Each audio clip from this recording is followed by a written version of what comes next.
Welcome to our regular budget meeting on May 22nd. Would you please stand and honor America and join me in reciting the pledge? I pledge allegiance to the flag of the United States of America and to the republic for which it stands, one nation, under God, indivisible, with liberty and justice for all.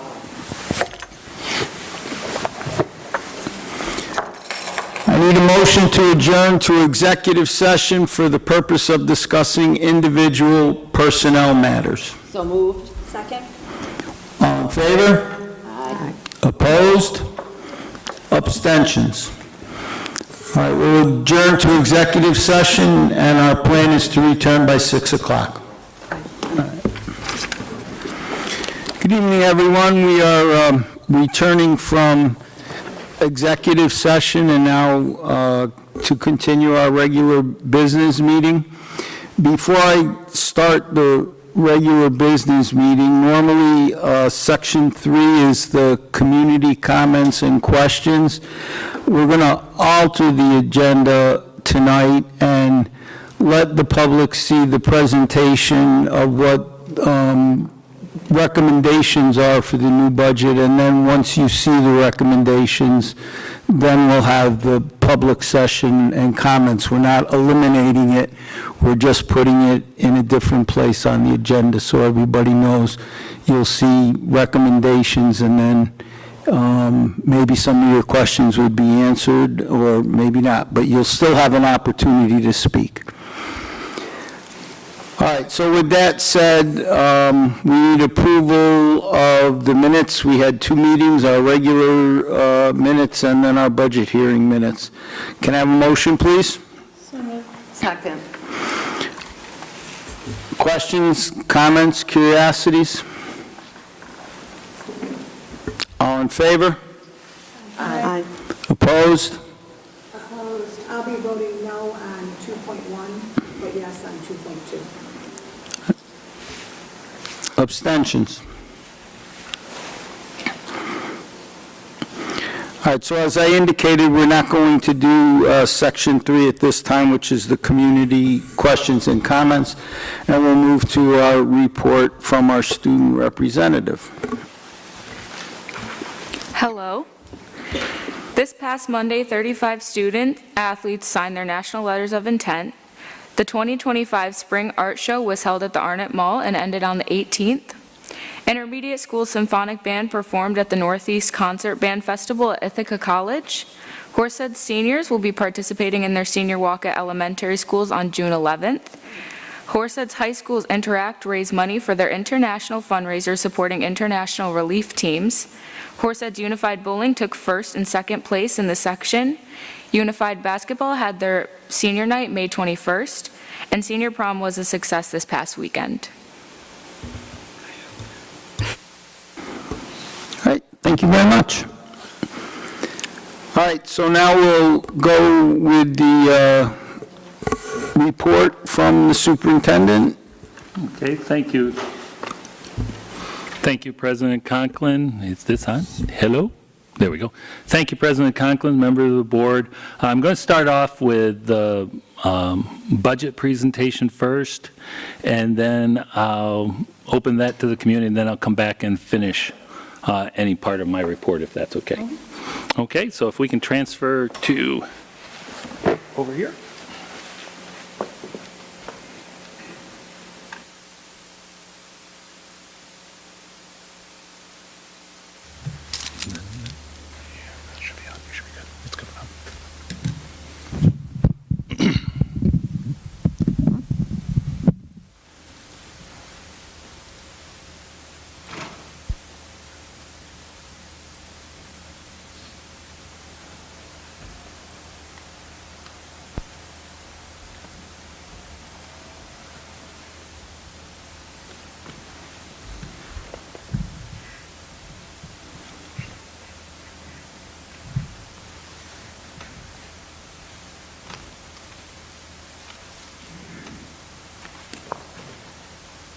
Technology has to warm up, so test.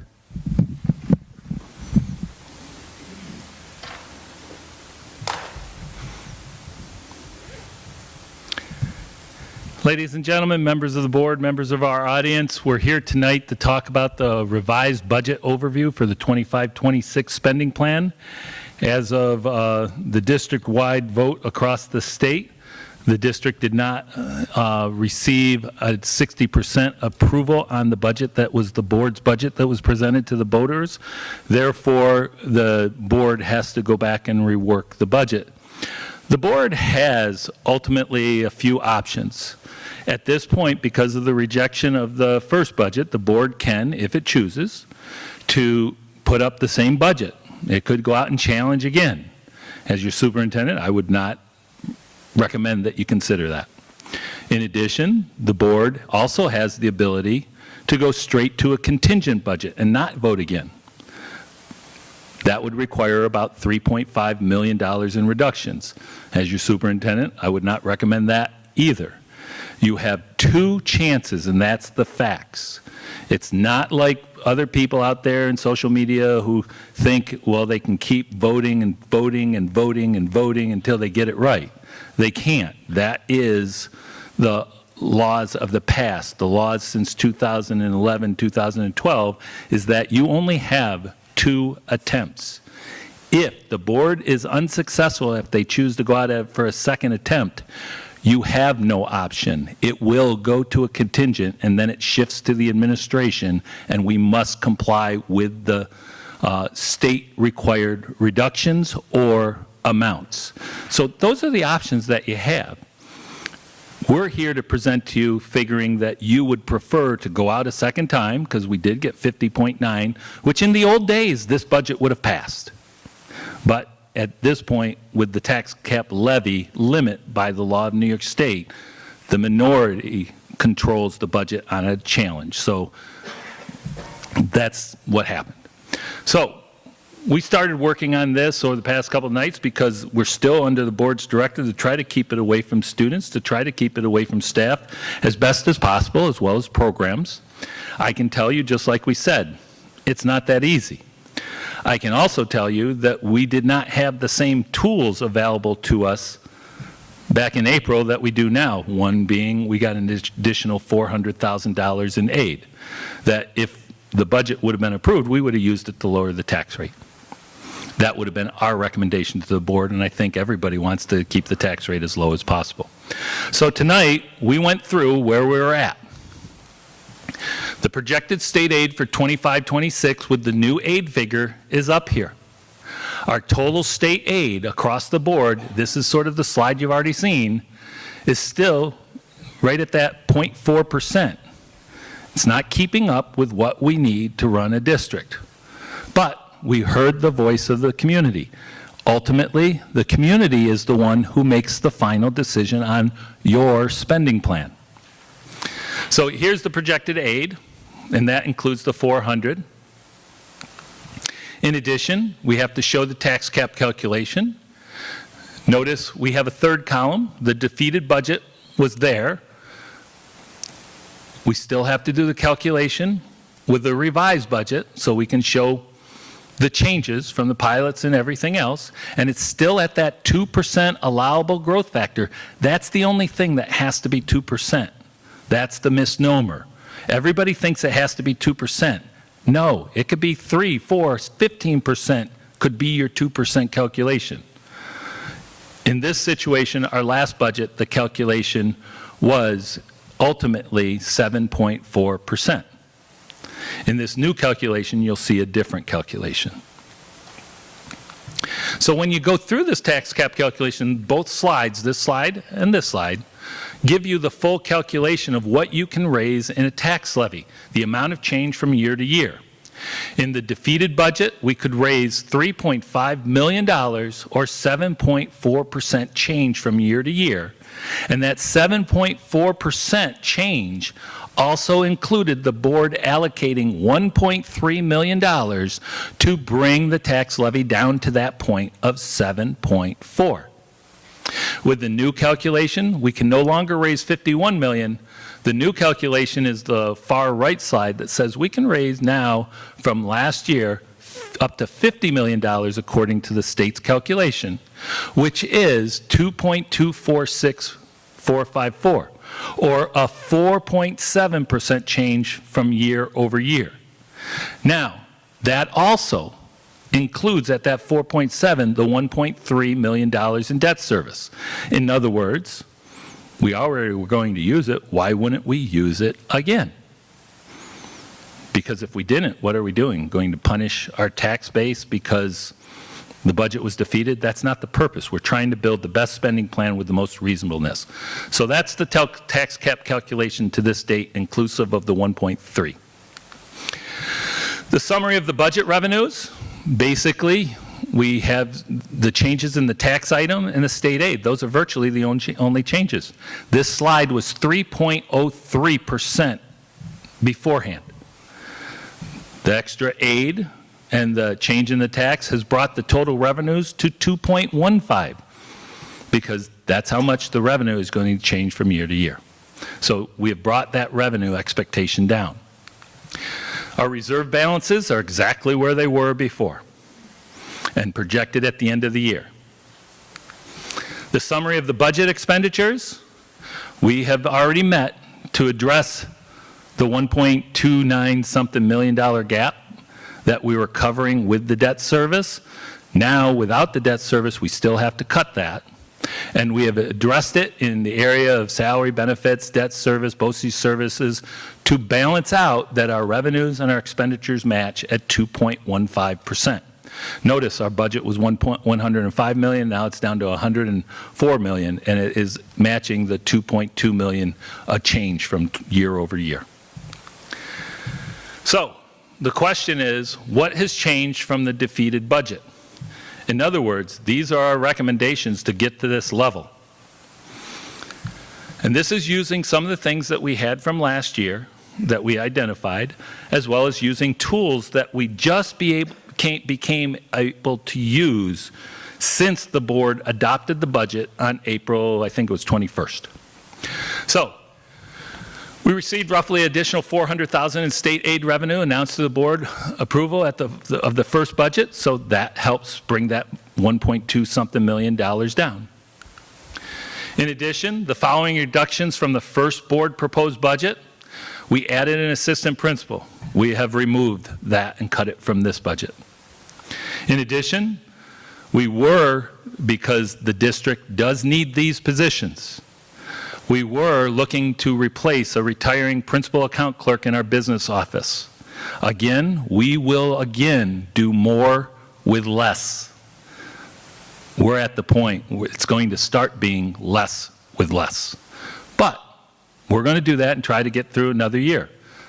That would be a retirement attrition. We also now have to sort of, I hate to say it, fish or cut bait. In our foreign language, world language positions, we have 2 retirements. We have been looking for 5 months to fill these 2 positions. We have no candidates even after that search. Everybody's looking. That does not mean we're going to change the program. It does not mean the students aren't going to get it. It just means we're going to restructure it, just like we did with our French program. The students will still get their checkpoint A at the 8th grade level, and it's a savings to the district without impacting any individual. That's about $146,000. In addition, we need these transportation and facility vehicle. We talked to both facilities and transportation. The stake truck is $95,000. This transportation department service truck for our bus garage is $75,000. They have said they will figure it out for 1 year. We kept one in. We're cutting this for about $75,000. In addition, we have BOCES special education funds. This will not impact student placements. We will always have the placements for the students. But at this time, BOCES can't even get teachers for certain classes, so we have to augment the service already, which means we don't have the cost of BOCES, we do it. But if there's a service, I have every confidence in my team, the business office, myself, and this district that we will still take care of those students. And we will make sure that they are always getting their placements that we can place them in and their education. In addition, we've talked at finance, our medical health insurance payments. We have not been hitting our stop loss, so we have a calculated risk of moving our stop loss from $375,000. In other words, we cover up to $375,000 up to $500,000 because we have not been even hitting that. And that will result in a yearly savings of about $269,000. Also, you just heard, one of my administrators I've sponsored has become a superintendent. We will look at that position, and just like with any position, we will have some type of change in salary and structure that there is breakage, and we've included that into this budget.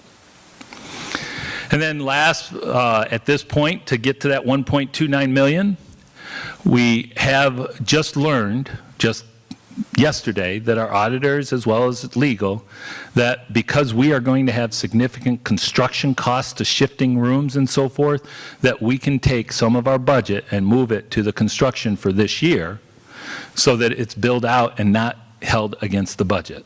And we might be able to do that for 1 or 2 years. So these are things that are temporary shifts that eventually we're going to have to shift them back to the budget, because ultimately all of these cuts will stay away from students and programs and individual livelihoods. But it does have a huge impact on the district's operations. And sustainability, like we said last year, is something we're going to have to be concerned about in the coming years. So those are what has changed from the defeated budget to bring it in line with what we just put up there. What the revised budget includes. Remember, we had to work on a couple ads, but we also said what we were trying to do in the budget, and it's about students and programming. First of all, this budget, if it's accepted by the community, still remains staff and program strong. We tried to keep it away, like the board said, from our student populations and our programs. In addition, it maintains all current educational programs in academics, arts, and athletics.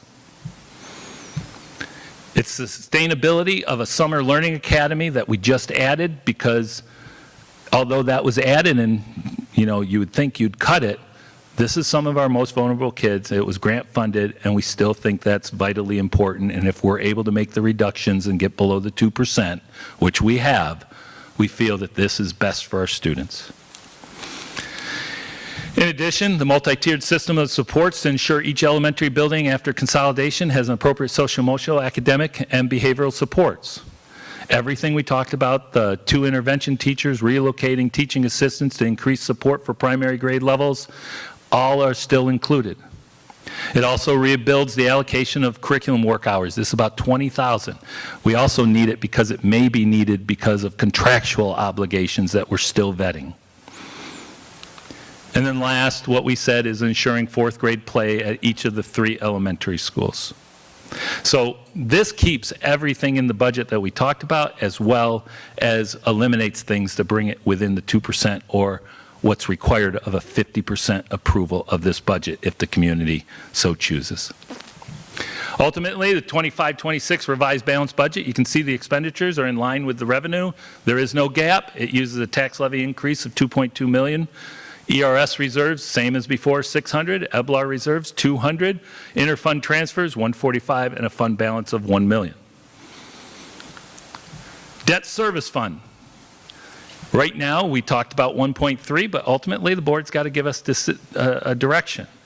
The defeated budget used 1.3 million and brought the levy down to 7.4, and brought the full value tax rate down to $16.42 or 48 cents per thousand or $48 per 100,000. That was defeated. So in this revised budget, we're at the 50% level, right? Our tax levy rate, our tax levy increase, if you use 1.3, is according to the chart, 4.7. If you choose the 1.2, it's 4.9. If you choose 1.1, it's 5.12. And if you choose only 1 million, it's 5.33. All of them have a corresponding adjustment to the overall full value tax rate. Because as an administrator, we sat there and said we're going to use 1.3 on the last one. It's kind of hard to come back to you and say, I would not recommend 1.3. It takes a tool off the table, but it's the right thing to do because it gives you the lowest potential impact on the district's operations. And we feel that this is best for our students. So tax rate at the highest conservative estimate of 7 cents per thousand, or $7 on a $100,000 house for a year. And that's the highest projection, because we heard out there, well, they're saying it's maybe. It's not maybe. That's our conservative high projection. So one of the things we kind of need guidance on from the board is, what are your thoughts of what we said? What are your thoughts on debt service? Because I think we met exactly what it is. And some people will say, well, why didn't you do this before? We didn't have access to the funds. We were trying to hire Spanish teachers. We have been able to revise our BOCES programs and get information from BOCES that they will not be able to fill certain programs. We need the trucks, but we have to make sure we meet the needs and try to keep it away. Those are all the questions. I didn't know a person was becoming a superintendent. You see what I'm saying? So everything up there is something that was after pretty much April 21st. And we're trying to give you the best options so it's not hard to take against program. But we are at the end. There isn't much except now program and staff, and we're trying to avoid that. So I'll open it up to the board. Thoughts?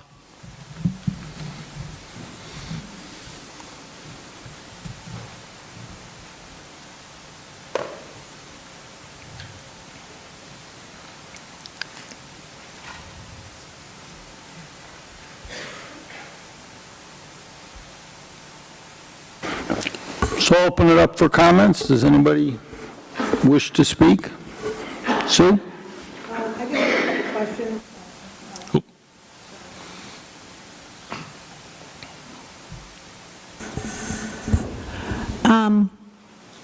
Thank you. So what you're looking to do is go out for 50% voter approval? Yes. Because the people spoke, unfortunately. Does this mean our fund balance will then be below 4%?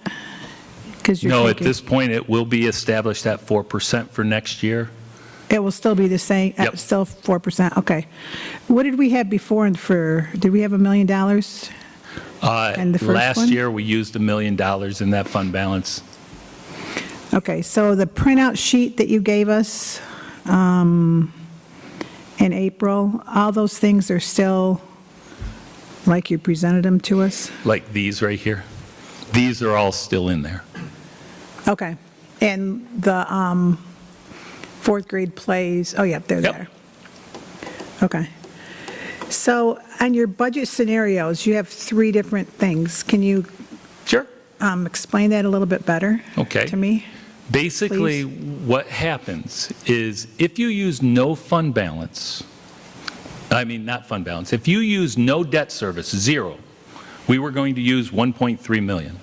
If you use no debt service, our tax rate would be somewhere right around 48, the same exact as the challenge. And that's because in the challenge, we used 1.3 to avoid the cuts. Now, we aren't using the 1.3, we make the cuts, and we're using the 1.3 to lower the tax rate. So what this chart is going up there and using from the far right, where it says, if the board said, hey, we don't want to use 1.3, we want to use 1 million, the corresponding estimated tax rate in the lower box is what would go out to the community, 16 cents per thousand or $16 per 100,000. And each column going over is an additional $100,000 being used of debt service to bring down the overall tax rate. Because we went out at 1.3, our recommendation to the board is strongly to consider use the 1.3 and put this tax rate at the lowest possible rate Right. of 7 cents per thousand or $7 per 100,000. Okay, thank you very much. You're welcome. Julie? On slide 7, can you, the equipment, supplies, and contractual, are the cell phone pouches included in that we may need to consider? No. I will be talking about that a little bit later tonight because, just so that you know, the state in its infinite wisdom passed a law. State education put out a memo yesterday that says, We aren't telling you anything because we weren't involved. So unless the state gives you guidance, you can't do anything. And so we're waiting for state guidance. But it is a law, right? It's a law, but there's no mechanism of guidance at this point that we can move forward with. Okay, so we'll continue talking Yep. about that in a second. So my next question is, I am okay with the 1.3 debt services. I think it's what's best for the taxpayers. I appreciate this budget and the aspect that we are focused on, obviously, the kids not taking anything from programming away and also from staffing. I think that's really important to make sure we're providing resources there. So I appreciate that from you and your team. I do have a question regarding the intermediate school in regards to the fact that we do have that vacancy with that principal and asking about, is it a good time to potentially restructure that building and go to one principal and two assistants? It's the same size as potentially as the high school. It's a good question. We are dealing with a lot. We are making a lot of shifts that at this point, trying to turn something around that has taken us over a year with the elementaries would be very difficult, and even more difficult in trying to get it all done and then try to do the hiring. If that's something that the board would like to consider, and I think, I had a good conversation with staff today, that, if we ever thought that, we need to take some time and work with them and work with the board and do it right, not just do it in a hurry, especially if we have these options at this point.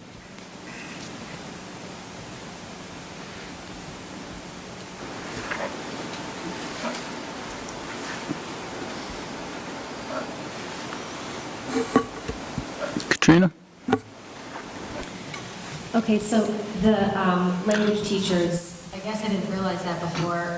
Do we currently have teachers that are filling those positions at the middle school that are retiring this year? Yes. Okay. And so how many teachers does that leave teaching Spanish at the middle school? It's a variety across the high school and the middle school because we have some people going back and forth.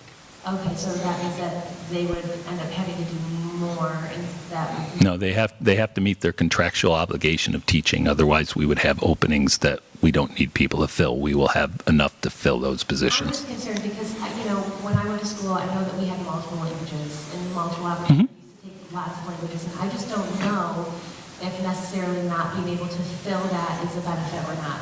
Yeah. We have the ACE programs available for the kids who are advancing. I understand, Yep. teach French. They don't offer that, and we do, and I think that's a good thing. I don't know. I don't know if the cuts from there should necessarily be from there. So that was my comment on that.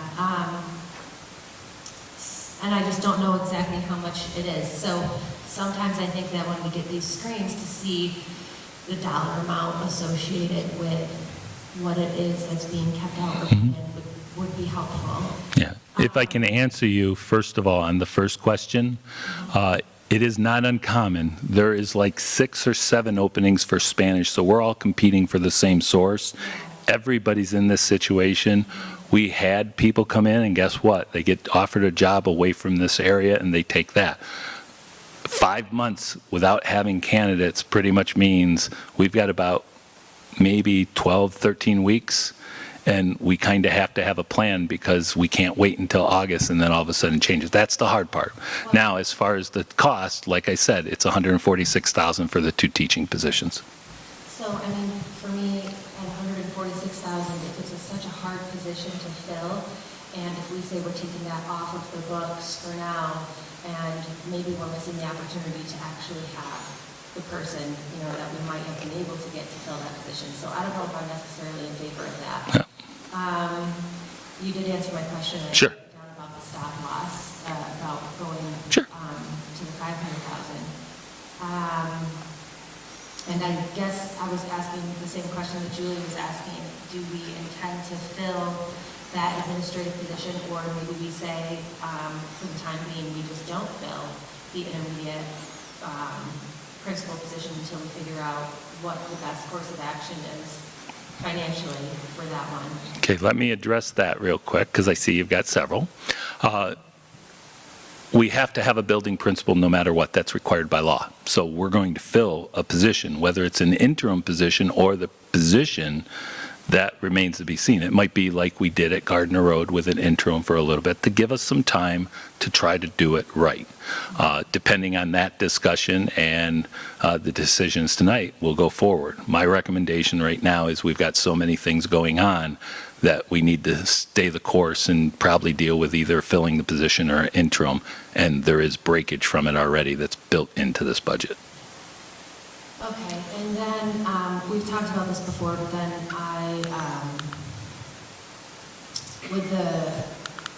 what the revised budget includes, so when I hear includes, I'm thinking that it's increasing the budget, but the reallocation of teacher assistants to increase the support levels, something that my mom and I had said multiple times is that we're going from 19 people servicing children to 12 people servicing children. So do we actually save money by keeping it at the structure that we have right now? We're actually not saving money. It's the money that's in the budget. We're just reallocating and restructuring positions that were already in the budget. They weren't added. The 2 RTIs were using the restructuring to add 2 new RTI teachers to it to provide a higher level of service of 4 RTI teachers at each of the elementary buildings, along with a teaching assistant for each. Right. I get that. When you say add, it makes it sound like you're adding more people. You're just No, we're restructuring, yeah. of the teachers, but the teacher assistants, the kids, the student to person helper ratio will be less. So that's, I just don't know. I was very concerned about this budget, and I think that my concerns are even greater, and I don't think that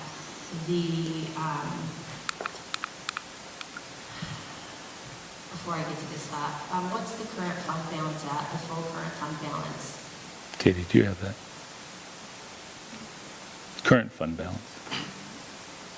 3.8 million. 3.8 million. 3.8. And we still also could pull more than the 1.3 from the debt service, even though it's not necessarily what we would like to see. And I know that we just need the 50% majority, and we got, what, 51% total? 50.9. 50.9. So my concern is that the public came out and they said that they didn't like this budget, and maybe they didn't like the budget, maybe they're upset about how the redistricting has happened, maybe they're upset about, the comments of, I don't know, I haven't heard from the public yet, but there's a lot of different reasons I think that this could be happening, so that makes me very concerned, and I don't know if with even using the 1.3 and bringing it down to the 4.7, if that's going to be enough, because I think that what people are going to say is, yes, we have the tools that we suddenly have, but they're going to say, oh, well, look what they could do when we voted it down. Now they've gotten it down lower. So I feel like people will say, well, look, they can still do it without it. Look at the money they had. So it puts us in a very difficult situation. And I think that this also, whatever we end up choosing to do this year, will be reflective of what happens next year. Right? So I think we have to be really careful with what we decide to do. So I personally would have liked to have seen other options with, instead of decreasing the use of the debt service line, what it would have looked like to use more from the debt reserves, and even if we took like an extra $500,000 from the general fund or something like that, to try to push it down even lower. You can't take, I don't know if it's enough. if I can correct you, you can't take from the general fund. That's the budget. Well, no, Okay. if we take $1 million from the fund balance, so we still have You that. could, okay, but let me finish, please. You could take more from the reserves. Our administrative and business position is you are going to kill the out years if you do that. That's why we've recommended what we feel is the best. Just like with debt service, we don't recommend going above 1.3 because you got to have out of debt service, and I think it's like, what is it, 3.1 right now? It's been reduced by why the 2 million we allocated for this year. Yeah. And so what happens is you've got to plan a 50% draw off of that. And if you keep going up, you aren't going to have anything for next year. So what you're going to do is you try to step down so the impact doesn't hit the tax base over many years for using it. So it's the right financial move for using that resource that we have. So we're pushing it at 1.3. Believe me, I would love to see that number at 0. And right now, every 100,000, you can see, every 100,000 is 3 cents. So in order to get that to 1 cent is $200,000. But that means we've just taken from 3 million, 1.1, I think it's 2.1 because we'll put some money back in. We aren't going to hardly have anything left for the next year. And it's an unwise move to use it all in 1 year. You've got to position it and apportion it off over many years. Remember, we used 2 million last year? We should be using 1. We went to 1.3. Next year, we should be using 500. We're probably going to be 600 to 750. And then we've got to go down that way. That's proper accounting for it. I do, I understand that. I think that when people come out to vote, you know, this room isn't exactly packed, and then there's a bunch of people who have come and have just said no to the budget for whatever reason, so it may not be the wisest choice, but does it help to make sure that we don't end up on contingent? You've got to make sure of that, yes. A whole bunch of other things, so, you know, we're kind of in the position of pick bad or worse, and I would prefer to not have worse. I would prefer to try to do as much as we possibly can to ensure that it's going to pass. Yeah. So that's why And look, I agree with you 100%, but that's what the board has to do, is this is the board's budget, your budget. You are responsible for this decision, and the community is weighing in on your decision, not mine.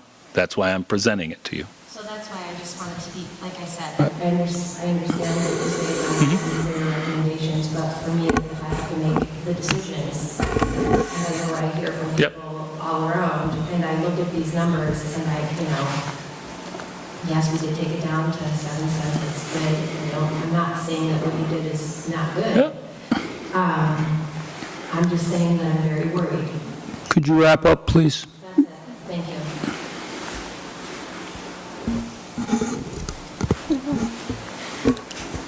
Go ahead, Aaron. I didn't have my mic on, can you hear me? No. Is my mic on? Hello? Yes. That would be my husband not turning my mic on. He has a boy. I wasn't going to say that. If we're talking about revised budget scenarios, I agree with keeping the 1.3 million of debt service use. I feel that's appropriate, just because we said we were going to do it before, and I think it gives us the best option to bring the taxes down for all involved. I do want to add and talk with the rest of the board about beginning the conversation that Julie had brought up about shifting of principals, merging middle school, intermediate school. I realize that this is maybe not the appropriate time to do that, but I think that as a board we should entertain that conversation, and especially with Mr. Longstreet leaving right now at this point. Also, right now, my question for you, Dr. Douglas, is there an assistant principal at the intermediate school right now while Kim Malone was doing her interim over at Gardner Road? Yes. Yes. Okay. Yeah, it's basically Robin Dubrava came back as an interim at this point while Mike's there. Obviously, after this year, Kim returns as the assistant principal. Depending on what we do, I would not rule out other people interested in the position of moving up, and another vacancy could occur. So Right. We're on the same wavelength then. Yeah. Because I was thinking, if that... I just can't talk about its personnel. Of course, but if it were an option to put somebody into that role and keep, another role open right now as interim, that could assist us while we're moving forward. Yes. If I can add to on that, It's not as easy as just saying we're going to do it. That's why the discussion takes place, and it has to. But it's also a contractual discussion, and I can't just arbitrarily do it. I have to have discussions, and 8 weeks is probably, 8 to 12 weeks is not going to be the appropriate amount of time. But I believe people are willing to have discussions.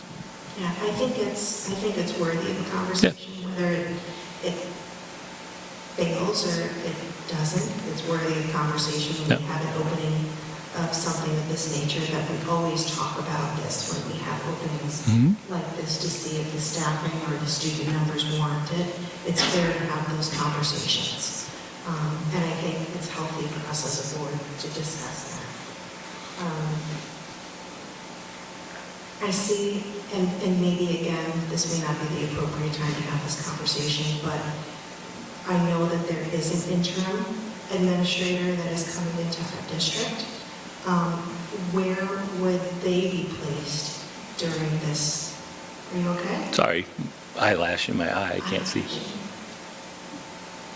What do you, I don't understand what you mean by there's an interim? Within the HR recommendations, number J, there is an interim administrator that will be onboarding from September through January, unless that's not correct. That's an internship, yes. Yeah, but it's not an interim administrator, yeah. I meant to say Yeah, sorry. intern, pardon Yeah. me. An intern that is coming in. Right. Where will their time be spent? We provide all of our interns, when they come to us, a full experience, not any one. We provide secondary, we provide elementary, we provide special education, we provide district over the course of a semester. Once they are through that, then they're able to be certified as an administrator, depending on their hours. But at this point, this person is just an intern looking to complete their program. Thank you for the Yep, correction. no problem. I meant to say intern. I think I have intern. Yeah, no problem. So they will go across all of this? Yep. Okay, thank you. Christine? Just a question and then a comment. So with the Spanish, are there any children right now who have been denied the opportunity to take Spanish because we've been short teachers? None that we're aware of. We're not short right now. Well, no, but you were saying you've been trying to hire. Yes, Right, so since we haven't done that, everybody who wants to take Spanish still has been we'll able to take still Spanish. be able to take Spanish. Okay. And I'm not comfortable going above the 1.3. I feel good about the 1.3. I think going from $48 down to $7, it does seem like a significant decrease. And that is the conservative high, right? We have And to wait till August, no matter what. Right. I think our role as a board is we also need to be looking to the future, right? And that's what our reserves help us get through the future. And if we were to continue to deplete now, then we're just going to be in an even worse situation next year, right? And so I think it's just really important just for us to continue wherever we end up with this, is just to continue to educate the community to the importance of also looking forward to the future as well. So I'm supportive of the 1.3 and then taking it down to the 4.7% levy increase. Thank you.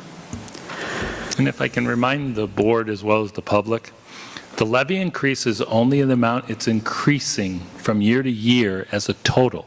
It has nothing to do with what you pay in taxes. It's the rate that matters. Last year, our estimated rate was $24 per 100,000. It ended up being negative $44 per 100,000 on the rate, and it drove it down below 16. Right now, the estimated rate will go from $15.98 or $15.94 up to $16.01 on the conservative high side. In August, that could be negative. Just, we have to always look at the data that we have right now with what it would be at the conservative high estimate.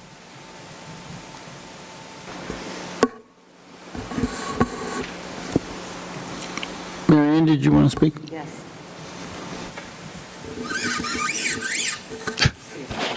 Squeak, squeak. I'm on, okay.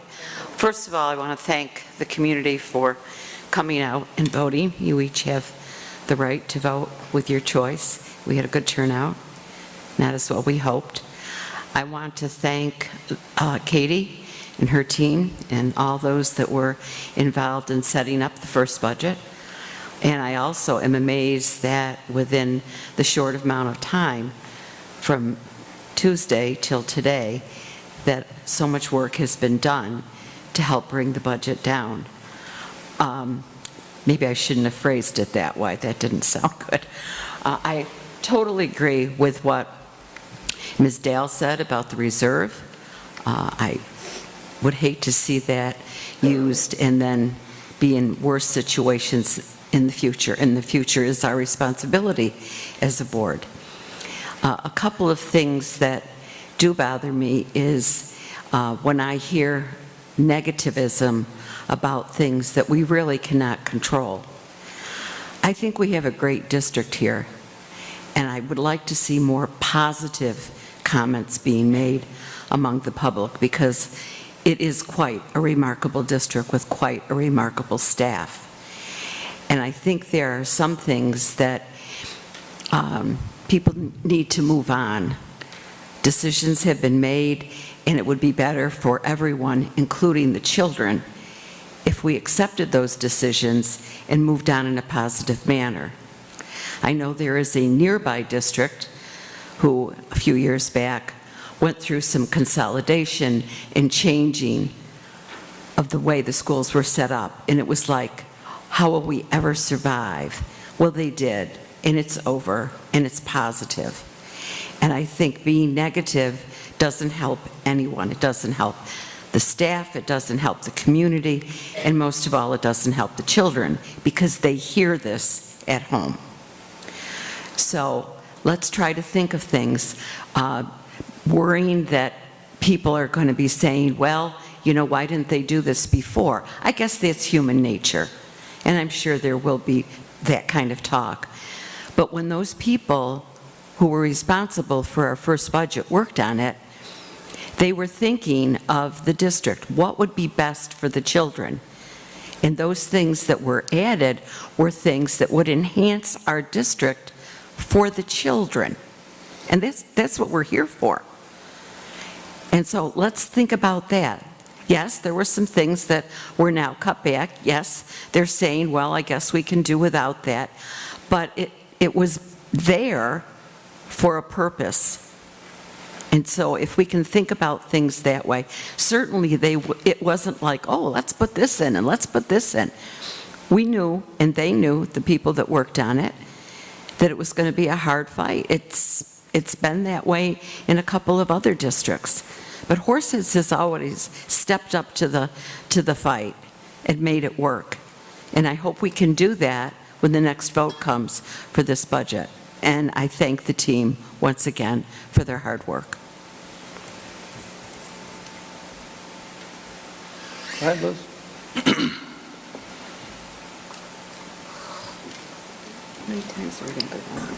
I just wanted to say ditto. I couldn't say it any better. Thank you.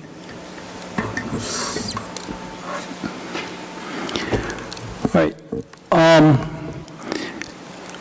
I think we should support this proposal. It saves jobs in the community, it saves livelihoods for people, it saves programs for children. I think Ms. Dale is correct. We have to use our retain some reserves for rainy days, so to use more reserves at this point in time could negatively impact us into the future. I remember back in the Great Recession, the district did have reserves, and as bad as the layoffs were, because we had reserves. They could have been much worse. So I don't think we should funnel more than the 1.3 million into this budget. I think we should look for a rainy day maybe, and leave it where it's at. So I support the recommendation because it keeps us staff strong. No staff is losing their job.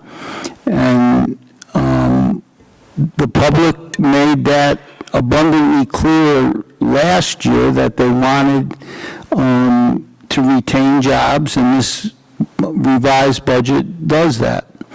So I think I support it as you presented it. If I can add, I just did a quick calculation, just because people ask, what does this mean for me?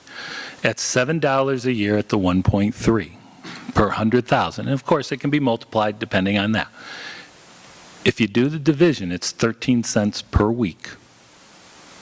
It's less than 2 cents a day. It's like 1.9 cents a day for the whole year. If you have a $100,000 home, that would be the increase at the highest level. The last one was about, I think it was 90-something cents a week and 13. So we have tried to think of the community, and it is important to note, I think everything Katrina said, we have to be very much aware of. The next budget, if not approved, will force us to contingency, and all the things that we said, even if it wasn't approved, go into place even in that contingency budget. But we will have to reduce another $2.25 million. There is no way any other cuts come from anywhere except students and program at this time. People will be out there and say I'm fear-mongering. I'm not fear-mongering. I'm just telling the facts. Social media does not have facts. People out there that are not in the education world, that do this day in for the past 38 years, my team included, do not know the facts. I know Sue understands, you've said it, back in our day, we could present a budget, the pay for play, all of that. That's not today. You have 2 shots and only 2 shots. If both shots are defeated, you don't get a say anymore. It is a contingent budget, and it's prescribed by law. So much for administration, so much for capital, and so much for program. I can tell you, we are so administratively light, we don't have much to have to even meet the administrative component. Capital, we don't have to do much. We do have to, in a contingent budget, cut all equipment. And then no one here can use these facilities without paying 100% of the cost. I got called by Summer Cohesion already, and I told them, you need to make a plan as emergency backup, because they won't be able to afford that. Those are some of the rules. We will cover that in the final presentation, which we will have to have a meeting Wednesday night at 6 o'clock, because we need time to finalize and prepare this budget and get everything I's dotted, T's crossed, because Wednesday is the last date that we can prepare a budget. So we need to walk away with that guidance tonight. We aren't spending a lot of time on contingency, but I need the board to understand that is a real dilemma if the board's budget is not successful. Julie? So you started off by saying that some people say that you're going to push it here.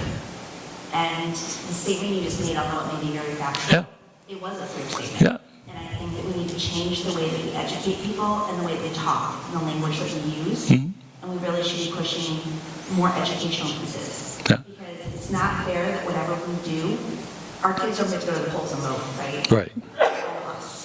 So the 2 cents per day, the 13 cents per week, those are the educational messages that we need to push out.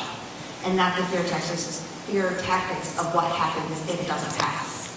I understand those are realistic things, but the community needs to hear why it's important, right? We're not cutting jobs, we're not cutting programs. We are here for our kids first, and that they shouldn't be suffering the consequences of our decisions. Correct. And that's the educational message that we need to push out. over the next few weeks to really make it happen. No, I agree. Unfortunately, in my position, I need to make the board as well aware of all the potentials of your decision. Ms. Dale?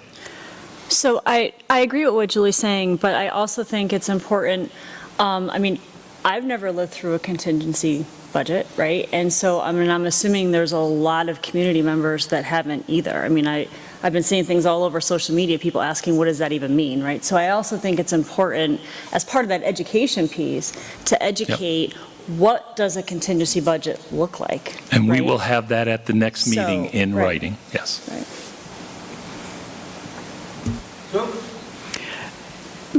Because contingency, back when I was on the board earlier in the 90s, looked much differently than it is today, I believe. And I don't know, and it would be very helpful and I think useful to educate everyone on what contingency in 2025 is and how everyone is affected.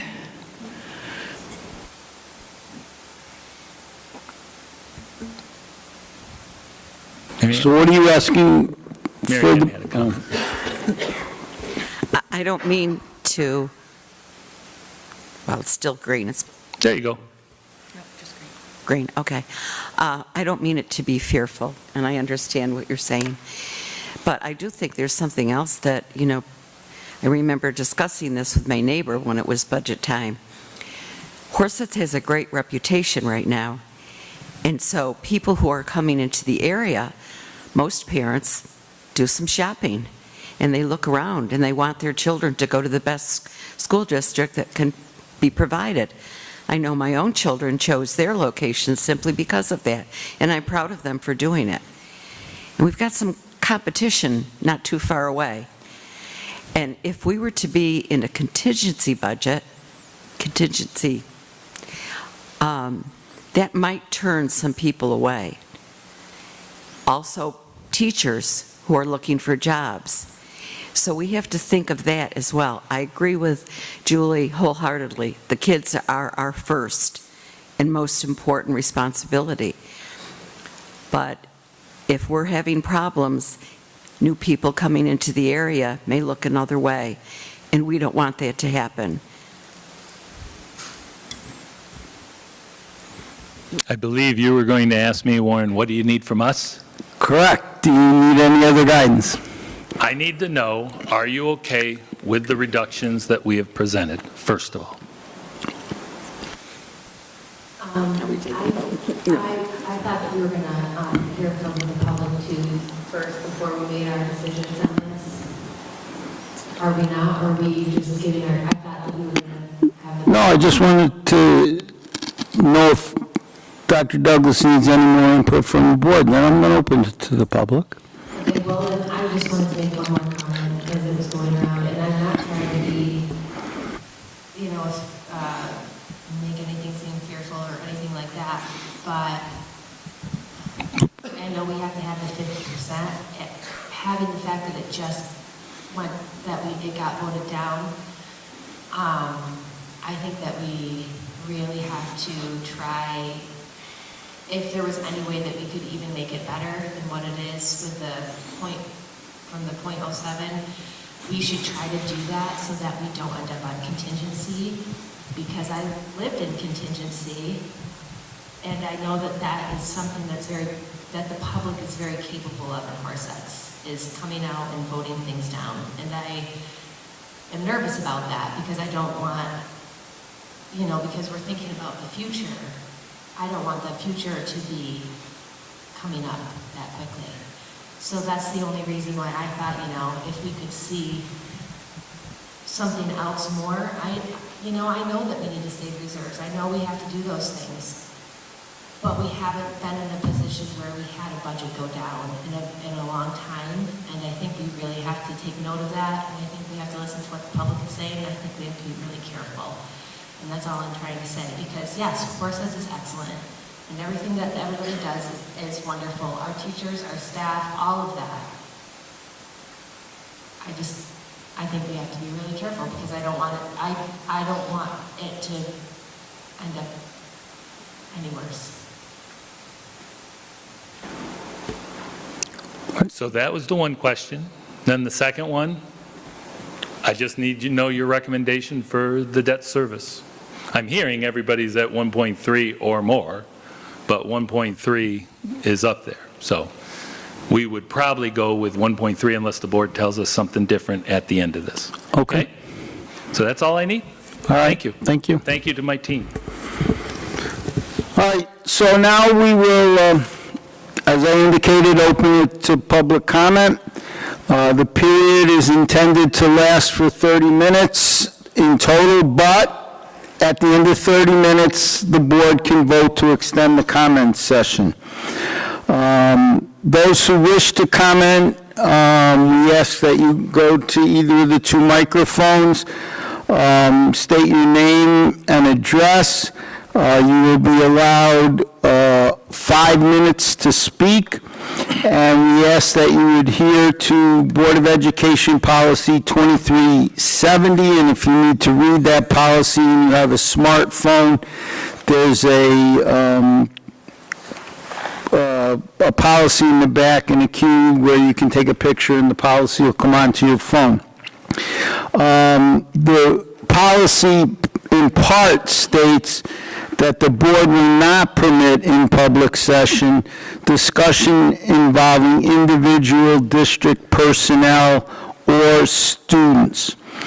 So, and please note that the comment section is not designed to be a discussion, but designed to hear your concerns and for us to take into consideration your concerns. So with that said, the microphones are at the end of either aisle, and you can find your way there.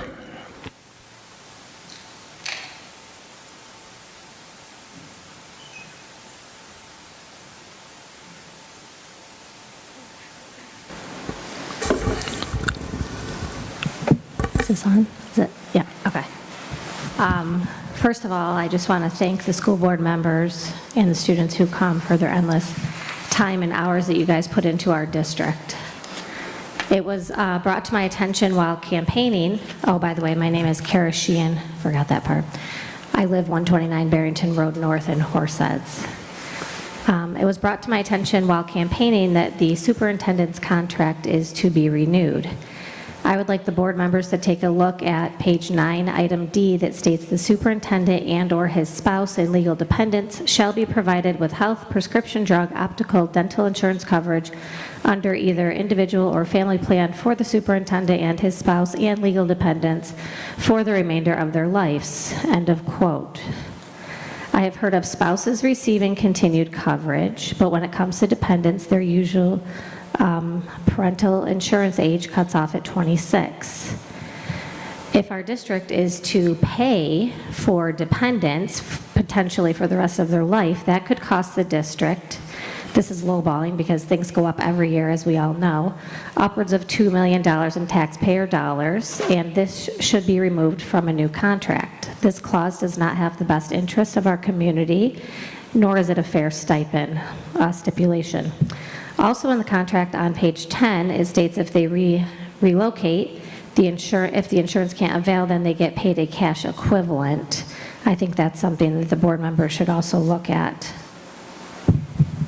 I hope over the past few days you were able to communicate and see why this budget failed. I think all of you have the same thing that you're stating tonight, that you really want to make sure this one passes, but why did it fail? And we need to make sure that it does not fail again because it was very equal.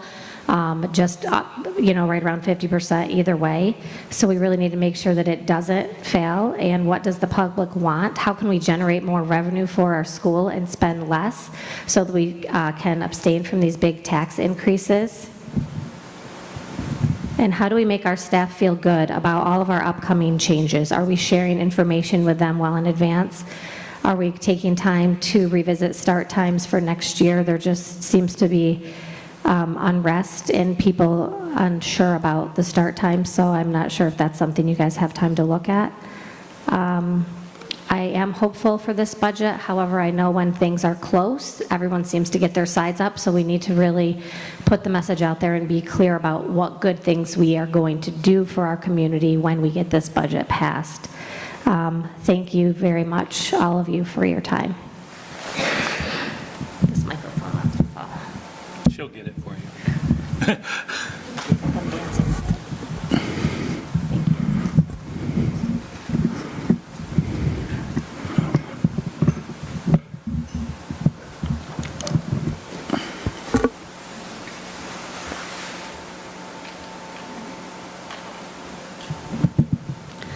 My name is Angie Finlayson. I live at 10 Glider Circle.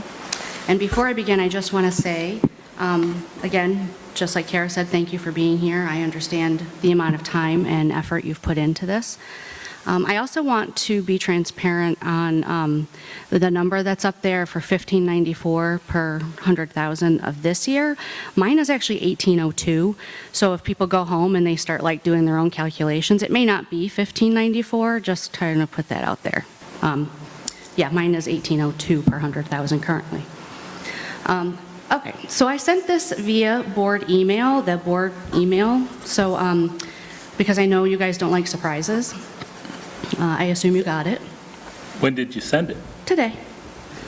Please know, this all would have been said tonight regardless of the election outcome. As an outsider of the district, I heard the rumors of how much bullying occurs by people who sit in positions of authority. I had heard about discrimination that occurs and how teachers feel micromanaged, but what I have witnessed firsthand these last few months are the effects of this toxic leadership. I witnessed blame shifting when the state aid is low, without acknowledging that they are often directly correlated to cuts being made in previous budget years. I witnessed district employees publicly bait and attack the community they serve on social media.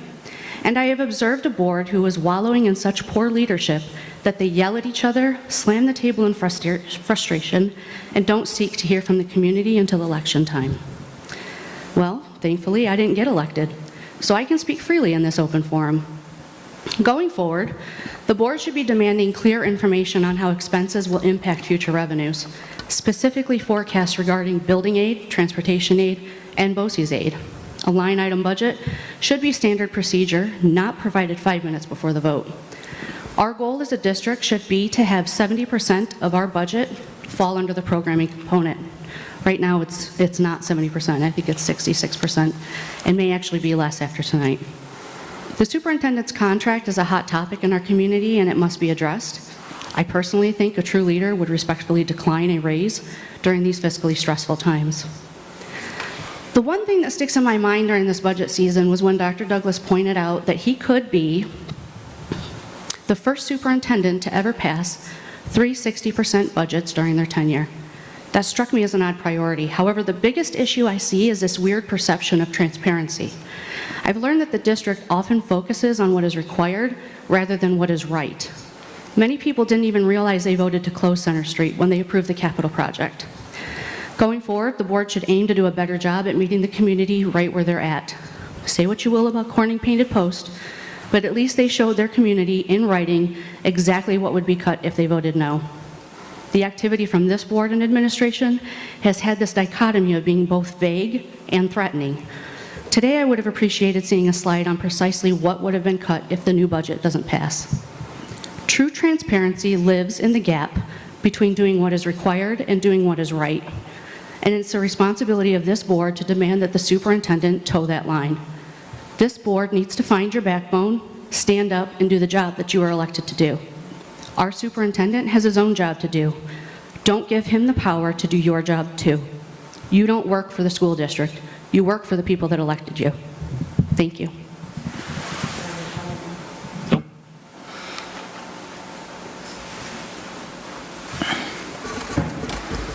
If I can just address one. If I can just address one, because Angie said her tax rate is at 1802. For the community out there, the reason it's at 1802 is because of an equalization rate. And at any time, if you don't understand it, please call our business office, we will explain it. The true tax value is $15.94, and what that does is compare a $100,000 home in any municipality, in any school district across the state.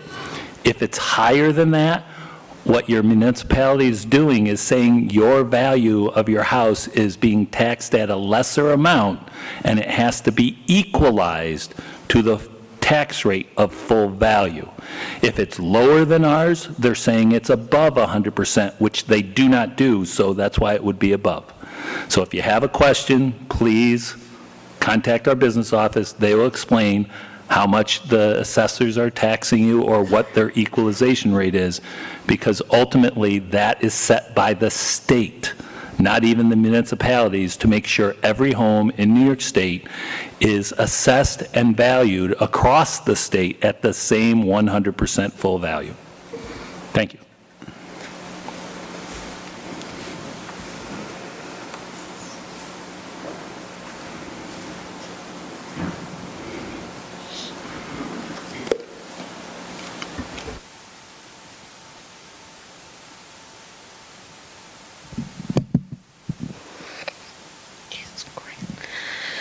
Jessica Bankelman, 4889 Hillview Road.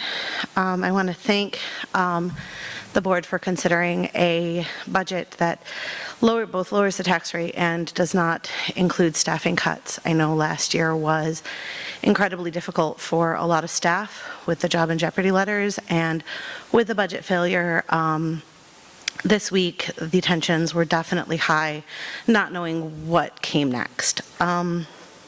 So I really appreciate that there was the consideration to lower this without impacting livelihoods. I'd also, I've had a lot of conversations since the budget vote from people who say, I don't have kids in the community, so what does it matter if I said no? And I mean, beyond the obvious, that a strong, as was stated from a board member tonight, that strong education systems enhance property value, which everybody knows. There's a lot of other benefits that come from this. Education and investing in education helps reduce crime rates. It fosters a more stable community. Well-educated individuals are more likely to contribute positively to their community, and which leads to a safer environment for all. Supporting education and a school system is an investment in long-term well-being within a community and benefits all the residents regardless of if they have children. We have many opportunities where our students and staff engage retired and senior members of the community, and it allows our children to realize that learning is a lifelong process that involves everyone.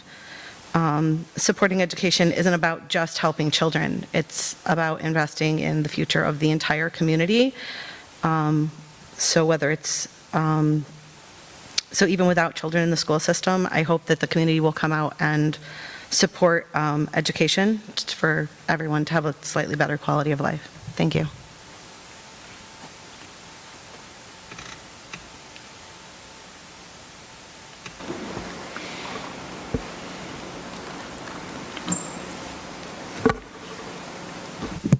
Good evening. My name is John Savash. I live at 149 Barrington Road North. I want to commend the superintendent for his hard work on making the cuts to reduce the tax levy down to 4.7%. The one thing I would bring up is this. Your vote was at 50.9%, and your tax levy, we overrode, it's 4.7%. It seems like you're playing with razor-thin margins right now. Is it possible to get the tax levy down to around 4%, and you might have a greater chance of passing the budget? That would be my only recommendation. I think long-term, we have many systemic problems in the district that we can look at, and one idea might be to do multi-year budget planning for the board. I have a lot of experience in this area. I do work with school districts already, but thank you very much for my time. Have a good night.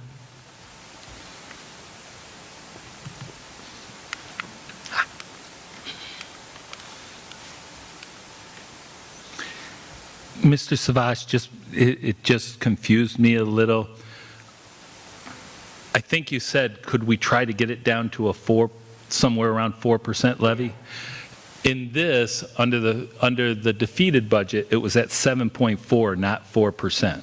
I know. Okay? Your tax cap was at 4.7, so when people voted 50%, I was assuming that at 50% simple majority, it would have passed at the 4.7%.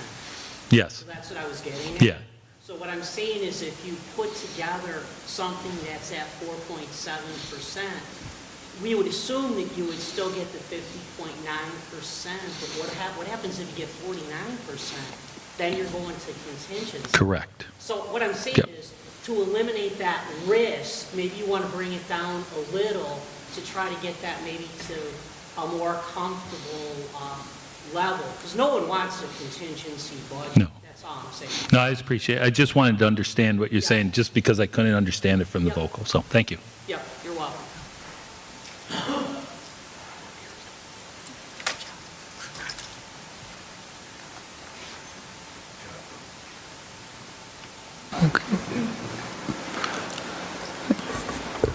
Seeing nobody else walking towards the microphones, I'd like to thank those who spoke tonight and gave their input.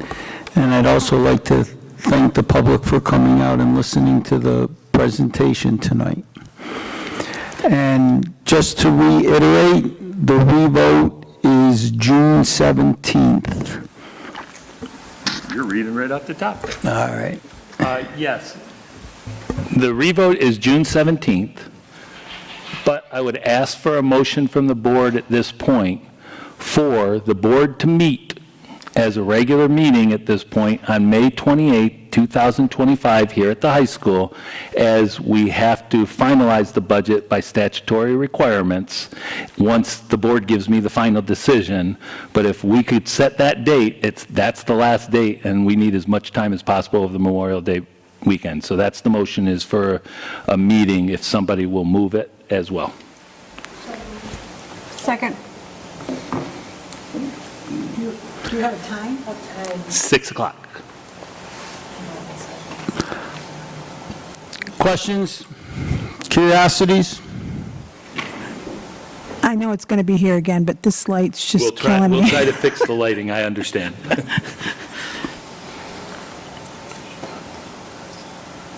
Mary Mauer, Horseheads, Kinley Place.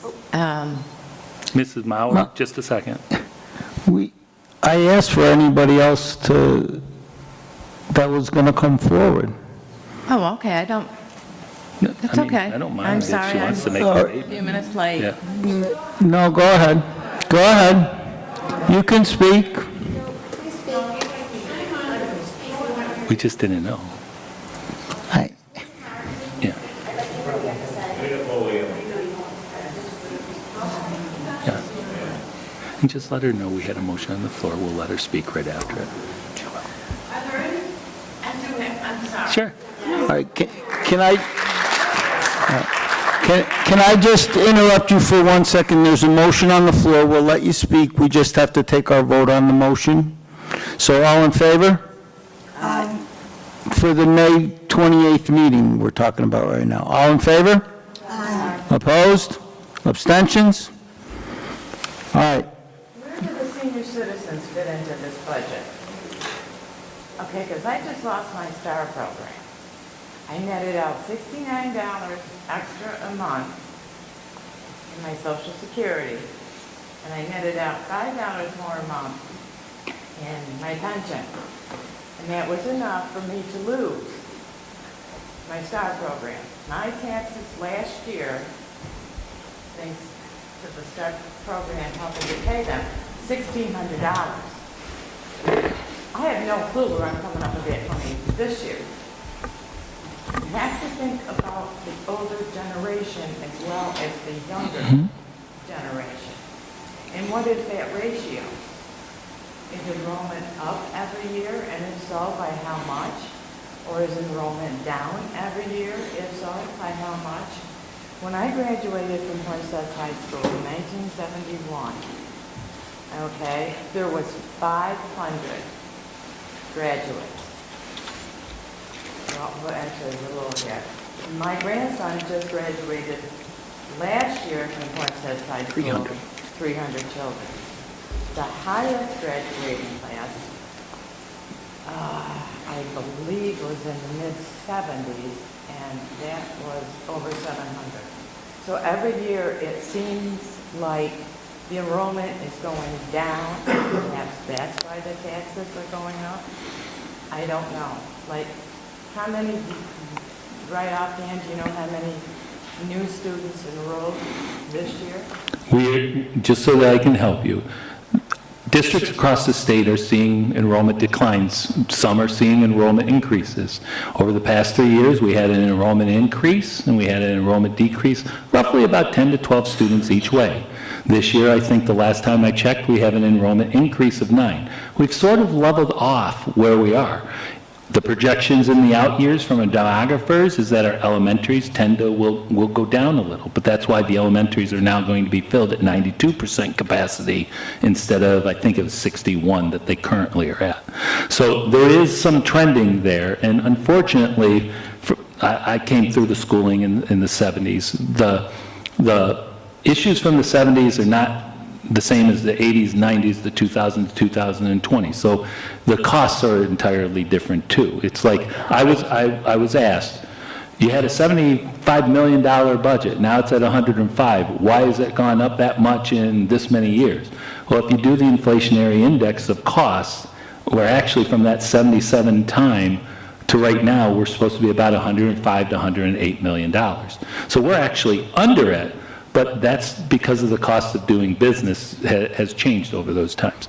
So to answer your questions, we are watching those things, but that's what every district is facing. And in regards to your STAR, we've actually experienced this with a couple other residents over the several years for different circumstances where they just hit over that threshold and the state quickly pulls it away.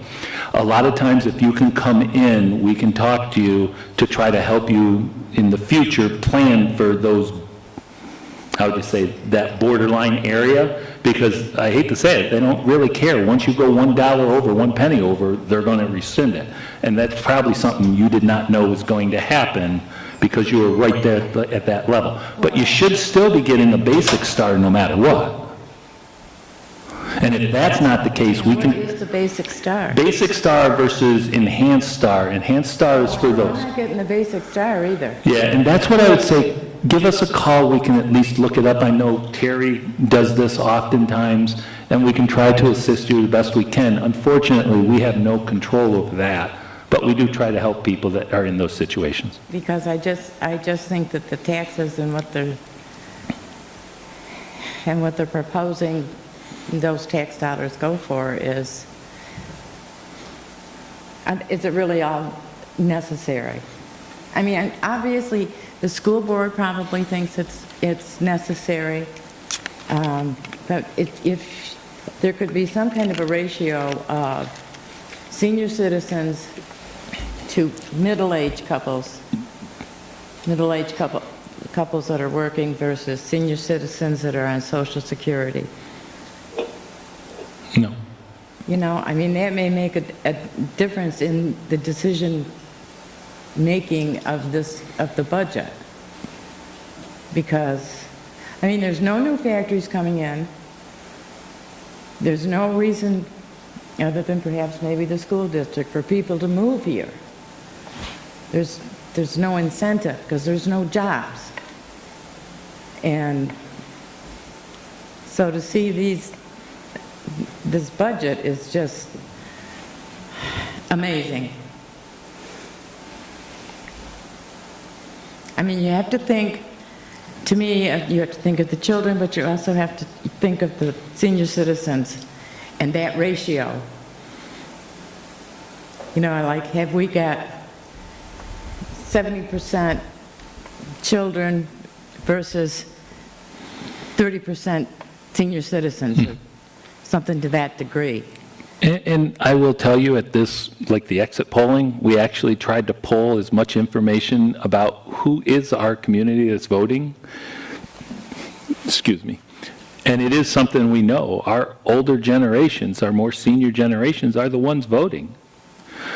But in the past, it's been the same, our senior generations, and they've been overwhelmingly passing issues and concerns or budgets because they somehow, one is they're part of the greatest generation still, and they look at it in their own view, and not everybody has the same view, but they are looking at it, and they tend to be the ones that primarily vote in favor.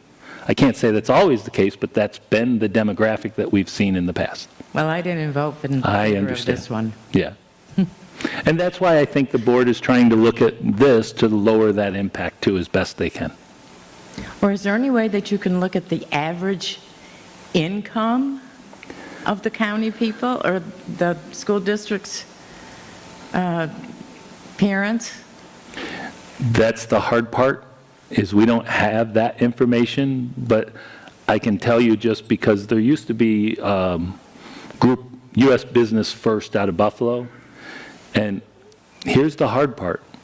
In the southern tier in this region, Horseheads is considered the most wealthy, affluent district of all of them, even compared to Corning.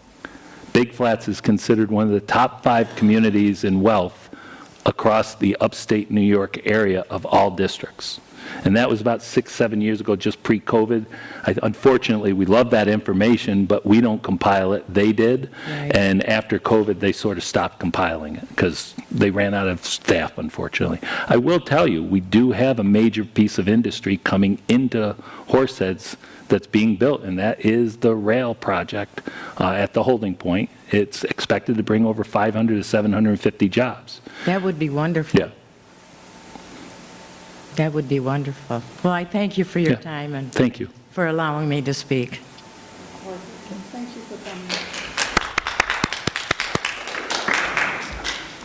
So one of the things I was asked, just one second, please. One of the things I was asked also as you consider it is, and I forgot to ask up there, we brought this down to just under 2%. Do you want us to go lower? But if you do,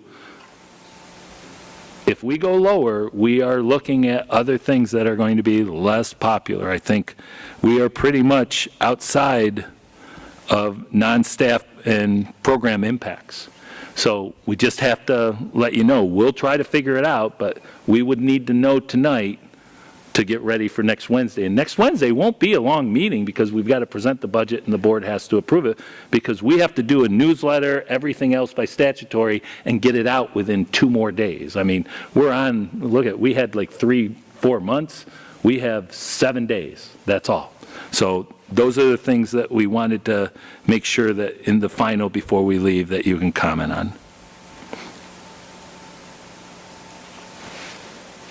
There was one other gentleman that came forward. Hello, everybody. My name is Ozzy Faruqi. I live at 7 Turnberry. So I'm deeply concerned about the year after year increases in budget and tax levies.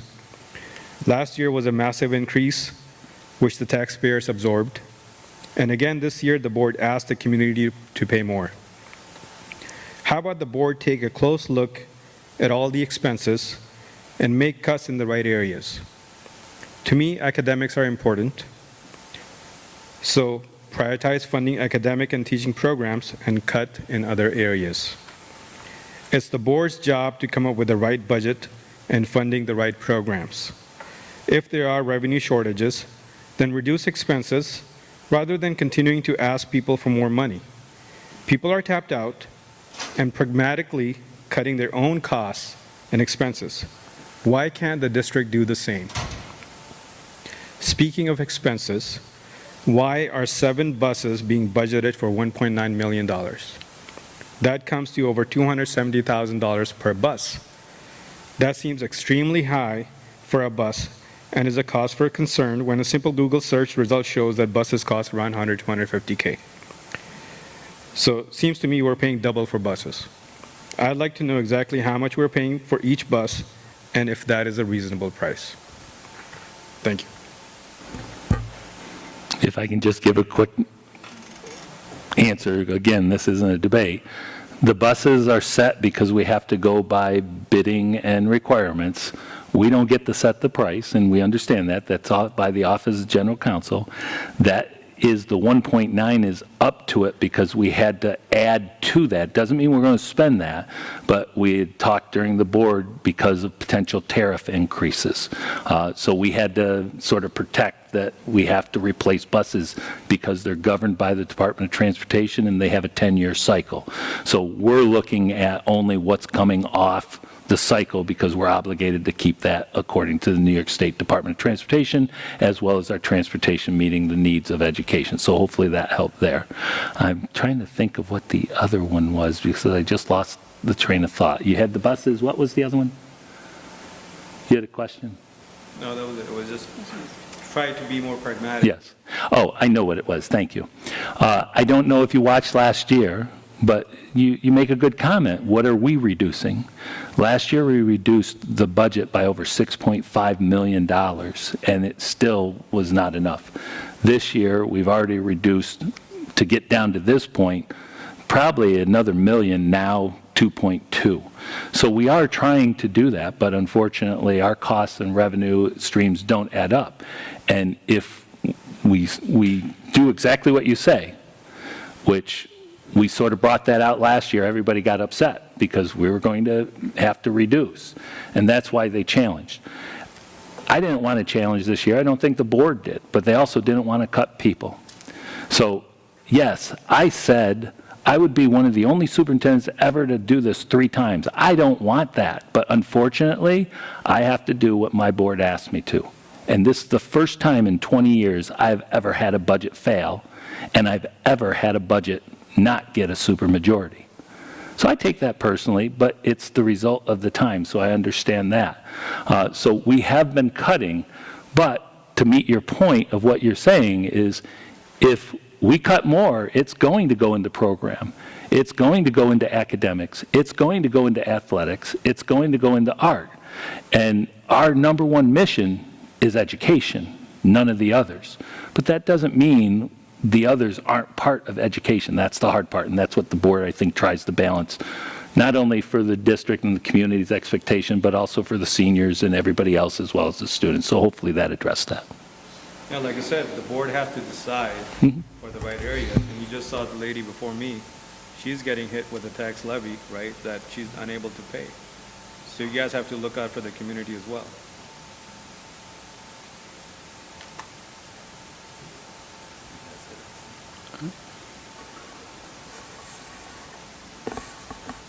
All right, so thank you very much for all your comments, and we will move along. Do you have?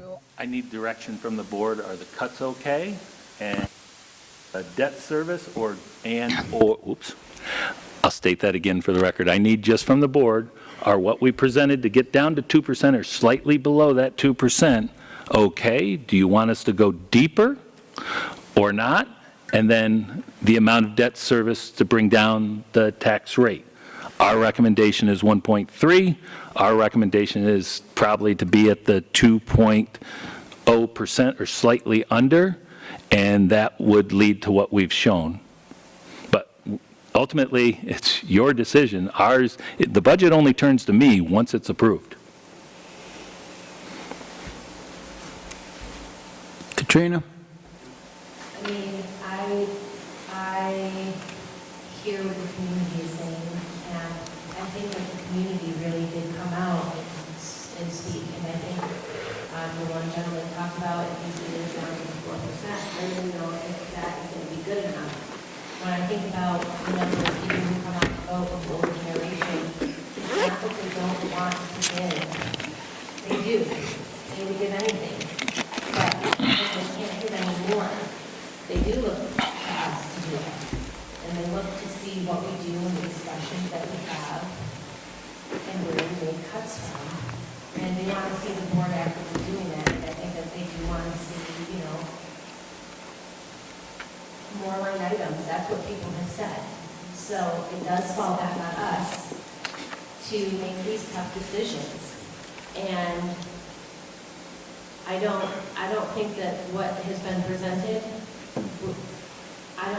it is so thin that I think that we are really, it's like a flip of a coin. And I don't think that we should be taking that risk to have it get shut down again. These are hard choices and tough conversations, but we have to figure out what else could we possibly cut. I know that they were talking about, the one extra vehicle. Do we say we can't do another one? Do we have to look at computers? I don't want to do these things. I understand that everything has an impact, but we do have to balance it with everybody in the community so that it doesn't impact the kids even more. So I think we have to look at things, I don't know. I can't look at what other, I know what I would do, but I'm one of 9 people. And I am just voicing what the community has said, and I'm nervous. So I think that we should be looking to try to do more, and if you bring us more with other options, at that point, everybody else can say, yes, we think this is a good idea, or no, we can't, and it gives us time to sit down and think and process. It's a very tough spot to be, especially with like the holiday weekend coming up. I get it. It's a tough spot. But we do have to listen to the community feedback. We really do. I would just like to ask, what further cuts would you recommend?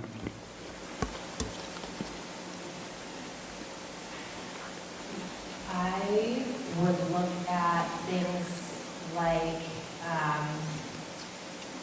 I know that we like our SRO programs a lot. I don't know if we necessarily need to have one in every elementary school. I think we need to have them in the bigger places. I think that those people also have positions and jobs also too that they might be able to go to. I think about,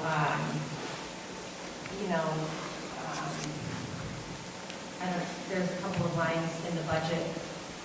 I don't know if it was necessarily a contractual thing, it's already been contractual, but there's increases in those lines. What increase? And if you tell me, we'll tell you if it's contractual. If it's about staff and personnel, yeah, you can't talk about that. That's, yeah. An executive session. So, when you think about the system, that the Raptor system, I know that they say that that might be minimal from the BOCES coasters, but all of these things, we have to look at them. We have to see what all of these things cost. I know we want to have the computer to student ratio to be 100% with the replacement cycle. I understand that could potentially be a hardship, and it's hard for people to do that. But does it mean that we say, only for people who have a certain level of threshold, monetary-wise, do we provide them a computer? Because there might be people in the community that have means and don't mind buying a computer. So if that's something that we can take off of the district so that it helps with, the other end of things, maybe we do that. We have to be able to really look at all the stuff and not do such a big overview, to be able to really sit down and break things down so that everybody feels good when they're in the conversation. That is what is helpful, I think, to people.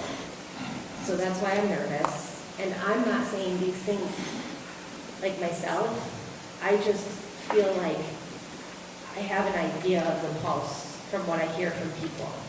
So that's why I'm saying these things, because I want to be careful, because I don't want to see 3.9 having to be cut, because that is going to be our kids.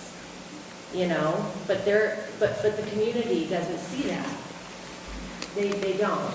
That's not their perception. So I'm just concerned. I feel like it's my job to say that to everybody, and to try to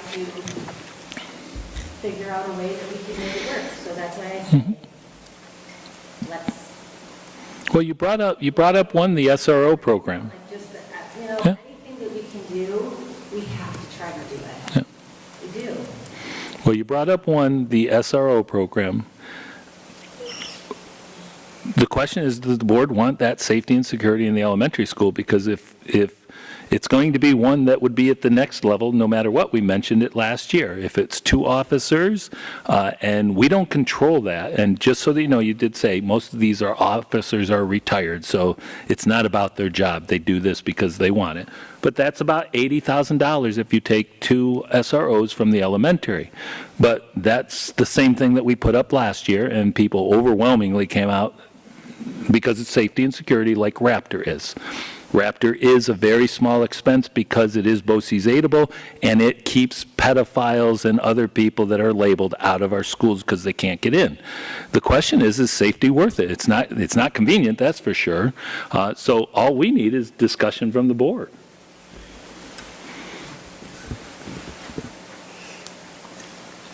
Mary Ann? All right, I'm speaking for myself. This is my own personal opinion, and I would hate to see the SRO program taken away. I believe safety of our children is utmost. Dr. Douglas, if we were to go and try to lower things beyond what was presented today, would that mean staff, program? Well, the SRO is not our staff, but it is some type of staffing, and it does affect individual student programming. And the only reason is because they're ingrained into the elementary schools and so forth. The Raptor is more about the safety and security check-in and out of schools, but that wouldn't affect program. It just means we return to like 1970, 1980, 1990, where we had to watch people who came in and be appropriate. As far as the one-on-one computer, with the potential of a cell phone ban, that's how parents are going to start getting in touch with people. The hard part is we cannot do things based on the social economic need of somebody and say, if you can afford it, you have a computer, or if you can't afford it, you get a computer. That would be problematic. I already saw Caitlin say that would potentially be of a discriminatory nature. So it's good ideals and everything's there. I mean, you either do the one-on-one or you don't.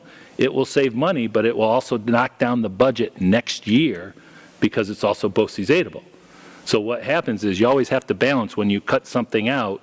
If you're getting funds the next year, you'll get them for 1 year, but the next year then you got the whole.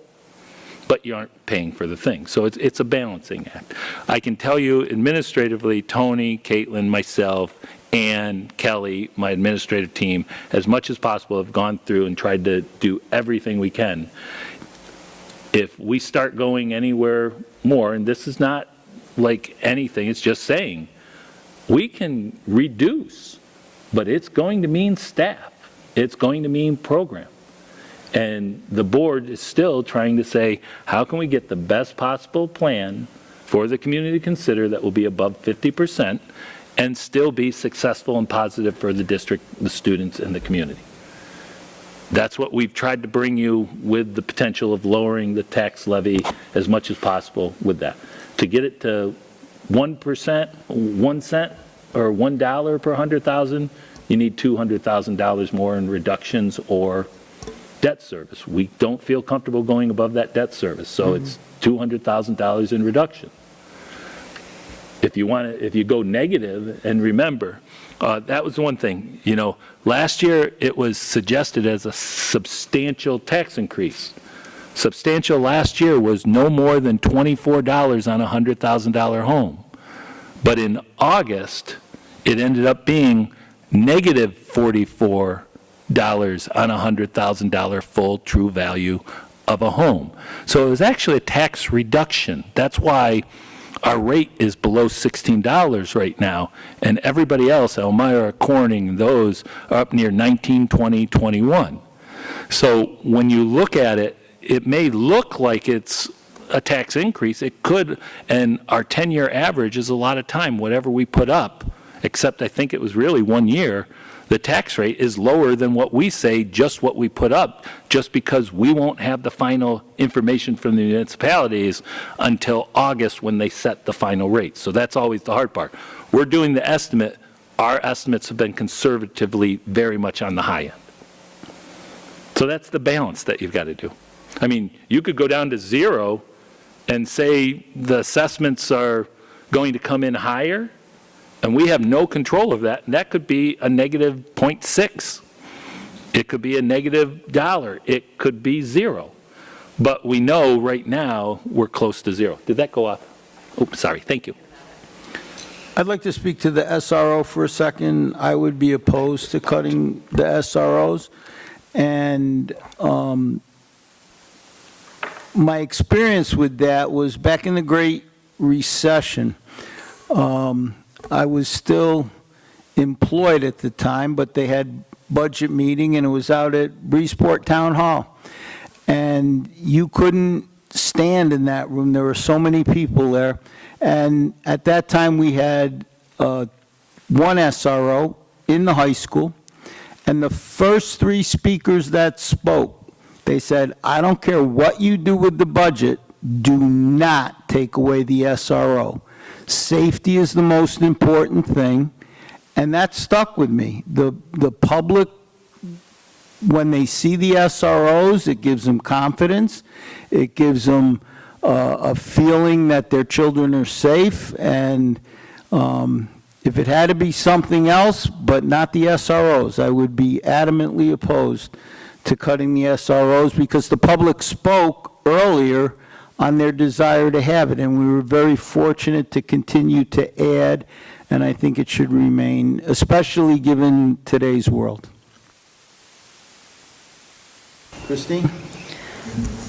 So two things. So I agree with the SRO. We had this discussion last year as well. And, you know, if we were to propose cutting that, then we'd have a whole other group of people in the audience saying that they're concerned about safety, right? So I think it's a balance. And the SROs, you know, we've talked a lot about it, that the SROs also help with the social emotional well-being of our students, and particularly in the elementary schools, and because the SROs are so hands-on with our students. So that's also another resource to help in the learning and the education of our students as well. So I am also opposed to reduce that.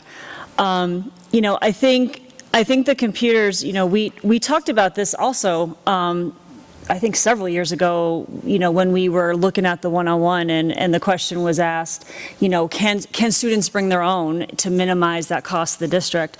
You know, and what was explained at the time, because I didn't even think about it either until it was explained, is, you know, then there's no control. Then you have students bringing a computer in that has all sorts of stuff that they're bringing in from home, and we know what our kids have access to, right? When they get on the internet, and so you can't control that. And then that adds a whole other element of concern and potential education of our students that we don't want them to have, right? So, you know, I think that's a hard thing too, to be able to allow students to bring their own devices in. So, you know, it's hard, and I don't have any other ideas on what we can cut that wouldn't include staff and impact the students in that way. You know, and it's really unfortunate. All of our bills are going up, right? And taxes everywhere go up. You know, property taxes and our income taxes and all of that go up. And it's unfortunate that the only thing that people can have a say on and vote on is their school taxes. And those are the things that are impacting our students, right? And I know it's something that, you know, we feel like we have a control over, and we can't control when our water bill goes up, and we can't control when our phone bills go up and all that stuff. But we can control this. But this is the thing that is probably most important in our community is our students and all the staff that we have in this district. And it's what makes Horseheads Horseheads. You know, it's why I moved to Horseheads when we moved in here, and it's sad to me that our community is so that there's so much tension right now, and there's so much negativity, and, you know, versus us rallying together to really lift up the district and lift up the community. So I guess I don't have anything else to say. I'm sorry. I'll keep rambling. So that's it.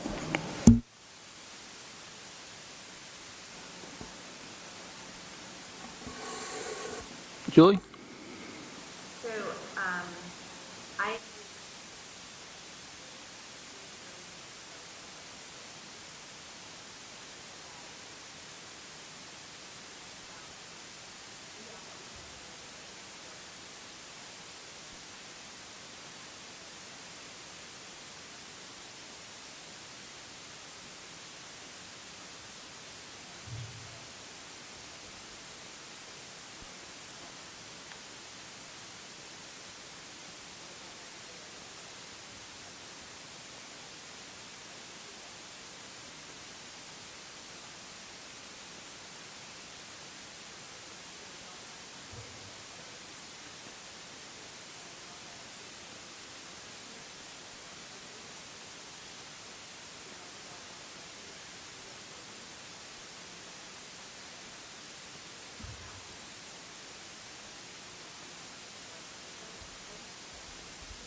that I'd like to see some options and see what that looks like and what that number comes down to. Are there athletic programs that have multiple coaches that we can reduce the coaches down? Does every team need as many coaches as they have?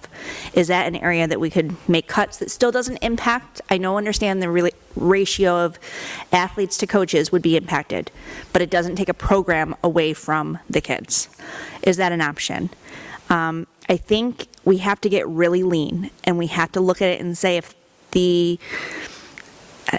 and I don't mean to pick on Mr. Coughlin's department, but if the maintenance truck isn't a necessity for this year, we just don't do it.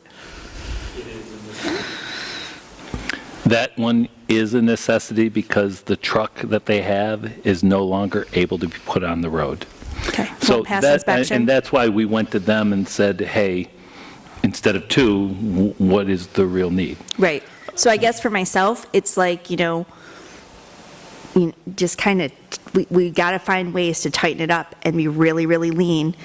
And, we're here to work with your staff in doing that, but I think that we have to hear what was proposed tonight and the aspect that people are still looking for it to go lower than what we have up there. The only comment I can say, Ms. Monahan, is we are very lean unless you want to impact, like you said, the coaches will impact students, period. The programs, if we cut modified, will impact students.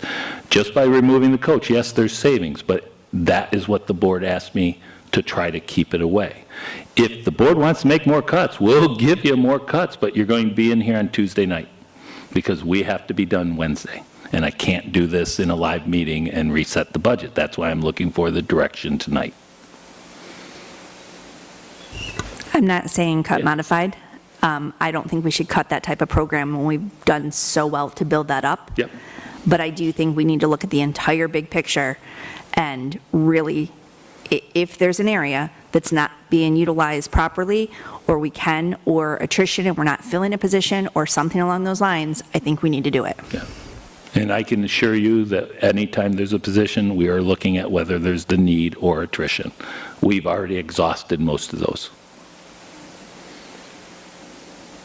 Aaron? I just want to speak on the SRO situation. As a former administrator myself, I had the opportunity to attend a number of workshops from state and FBI officials that talked about the need for SROs in elementary schools. I can tell you right now that from those trainings, individuals that may have nefarious or evil intentions can most likely get into a school in under 10 seconds. And that's just the reality of it. And I don't want to put a child or teachers or staff at risk when I know that a frontline police officer can help to mitigate that and to put into effect an emergency plan. I never want to think that a child or a staff member could have been saved if we. So I would be vehemently opposed to removing SROs from elementary schools. I know I have shared this before, but I am a data person, and I am a visual person.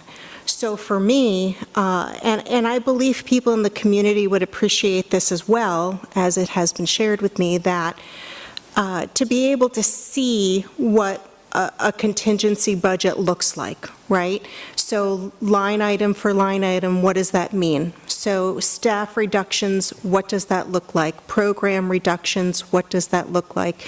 Because we can talk about it until we're blue in the face, but until we put a dollar amount to it and have a visual of a side-by-side comparison, for me, that's very advantageous. And then, of course, you know, I'm going to ask what I'm going to ask next. Is there something in the middle?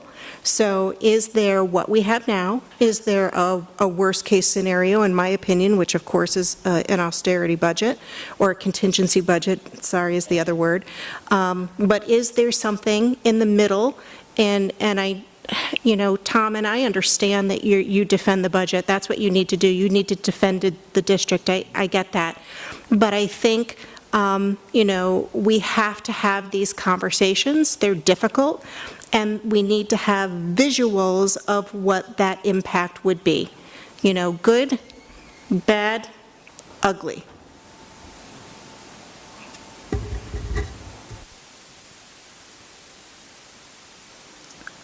So, I just want to make sure I understand. So some of you are saying that you want to see what cuts look like. And my understanding is it has to be finalized Wednesday. So if you want to see these things, do you want to meet next Tuesday and Wednesday? Are you available?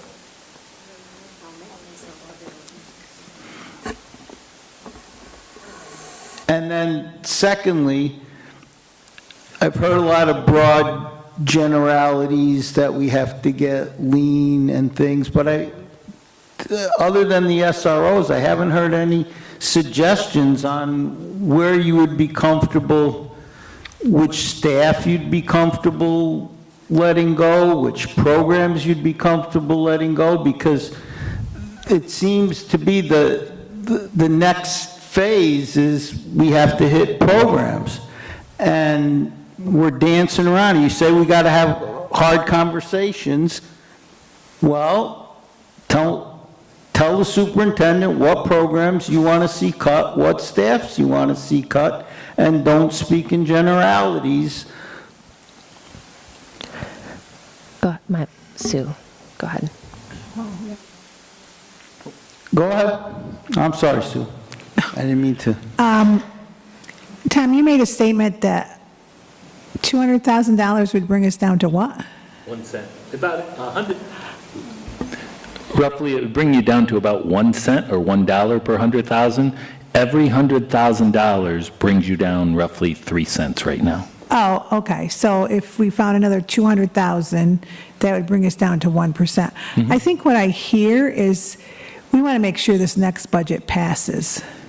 We don't want to, think, well, we've looked at this and we've got it down to 4.7. We want to make sure this passes because we don't want contingency. We don't want to cut 3.6 million. I don't want to have to do that, that's for No, sure. we don't. And we want to be able to say, okay, we've given it our best shot. 200,000 more is, you know, you make your fund balance, well, you take, you know, your fund balance is a little under 4% than if you took $200,000 from that, even though you don't want to and you don't want to be lean.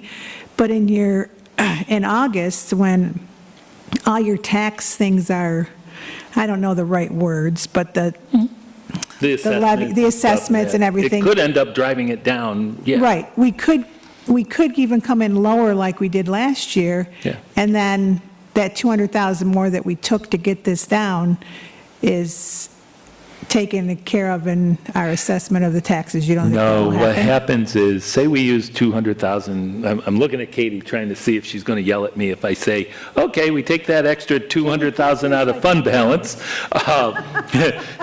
But if we take it out, once we take it out, that doesn't mean it Can go if back in. it goes back in. We're using it to lower the tax rate.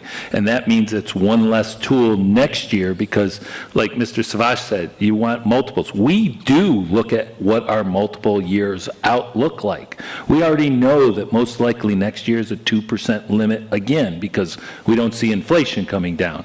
But the more tools we use this year means the less tools we have for next year. So you're trying to balance it.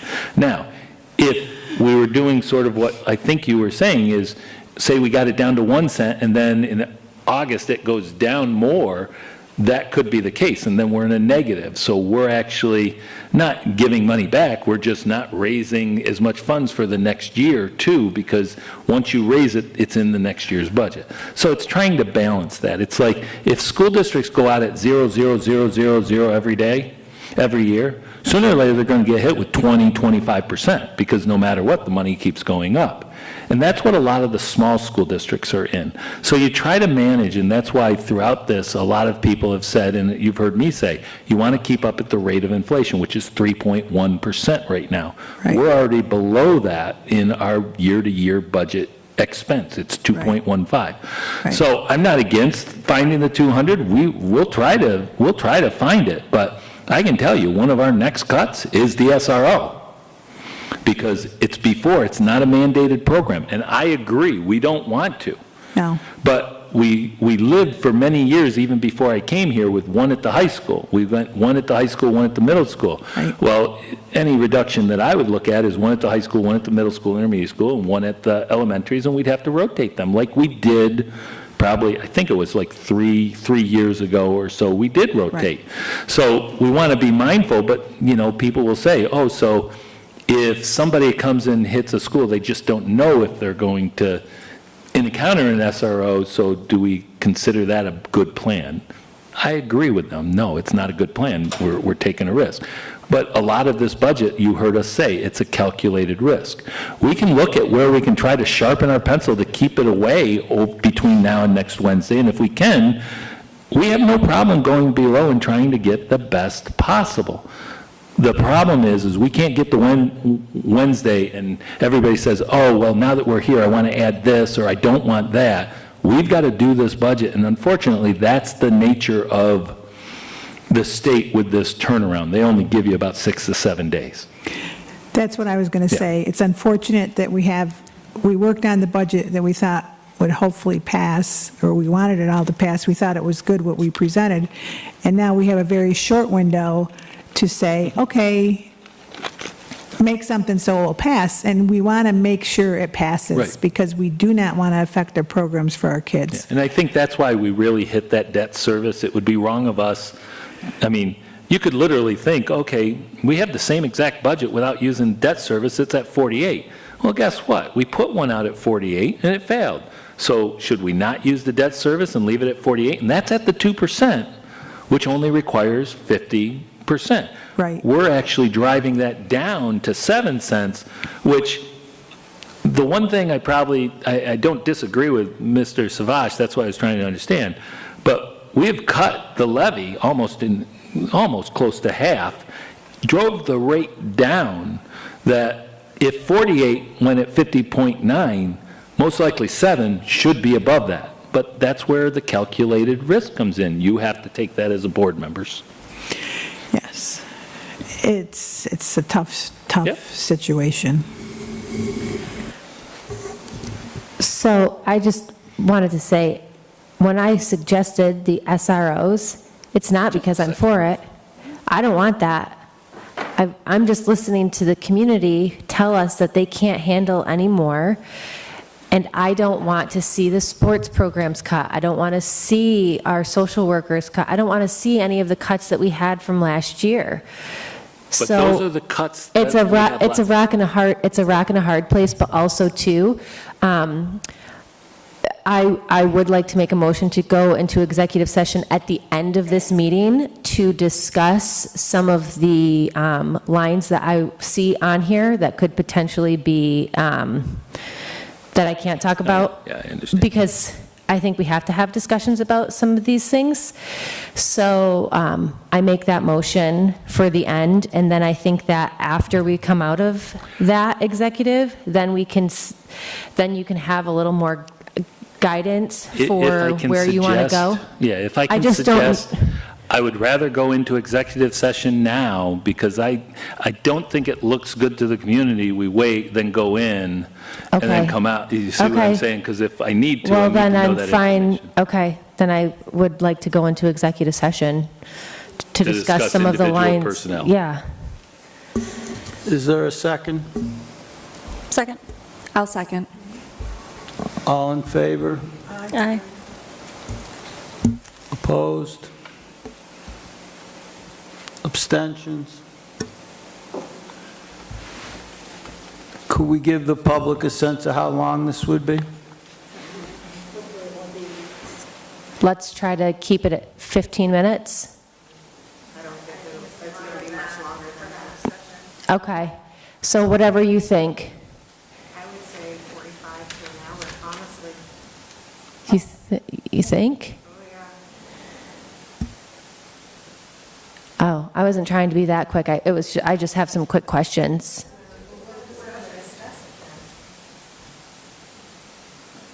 Let's start at 30 minutes. We'll send Give an somebody out update. to tell you if it's more time. Okay.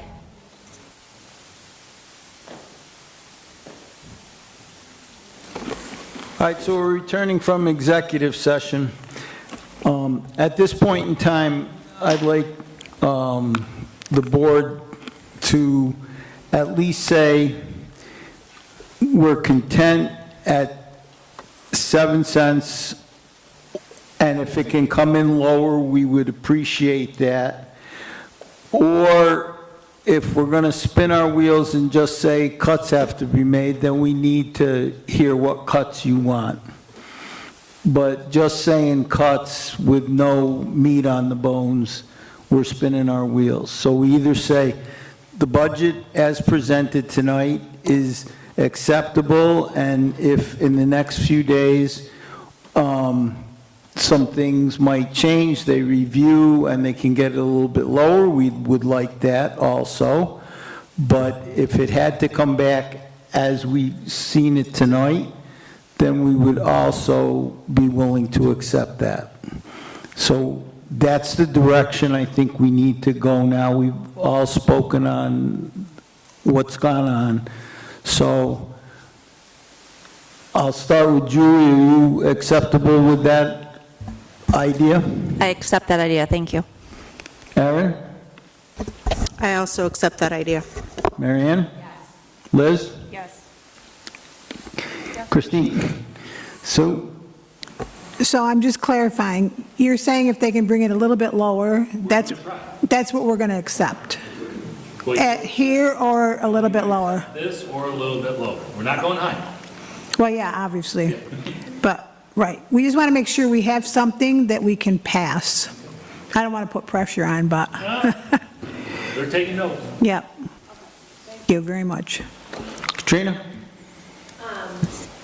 Yes, and to try to be lower as much as we can. And I do think that we should have a Tuesday meeting also, just in case. I don't think we should just wait until Wednesday. I think we should try to have a Tuesday meeting and a Wednesday meeting on the books in case we need it, if that's okay.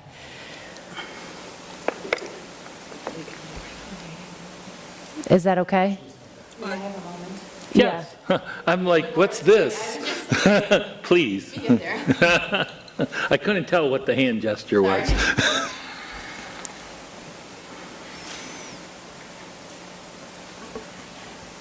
So, I don't know. Hello? Yes. Yes, excellent. So again, thank you for the conversation. I just want to make sure I'm clear on the direction that you want my team and I to work on, so I bring you back what you're looking for. I'm hearing 7 cents is better than where we were. We'd like to see something potentially better, right? If we can. We will work. So 2 things to think about. In order to, so there's two different scenarios. There's things we can do to reduce the budget, right? So whether it's salaries, expenditures, contractual, whatever, that bring down the budget. The levy is something different. That's a revenue source, separate from expenditures. So to bring the levy down, there has to be other tools to consider to bring the levy down and the rate down, which is the things we've talked about already, is not using any more debt service. And as far as any debt that's incorporated in it, we need to stay on track so we're not creating a bigger balloon problem in the future. So we can reduce expenses, whatever they may be. If the board wants to give more direction on something more specific, that would be greatly appreciated. But what would happen is if the expenditures go down, we can levy less, which would bring that down, and we'd have a carryover amount next year. There's a certain calculation. If you don't levy the full amount per the calculation, it carries over to the next year. It's a one-shot, use it or lose it, next year, in the following year. So there is a calculation that would carry some, not all of it, some of those funds over to the following year.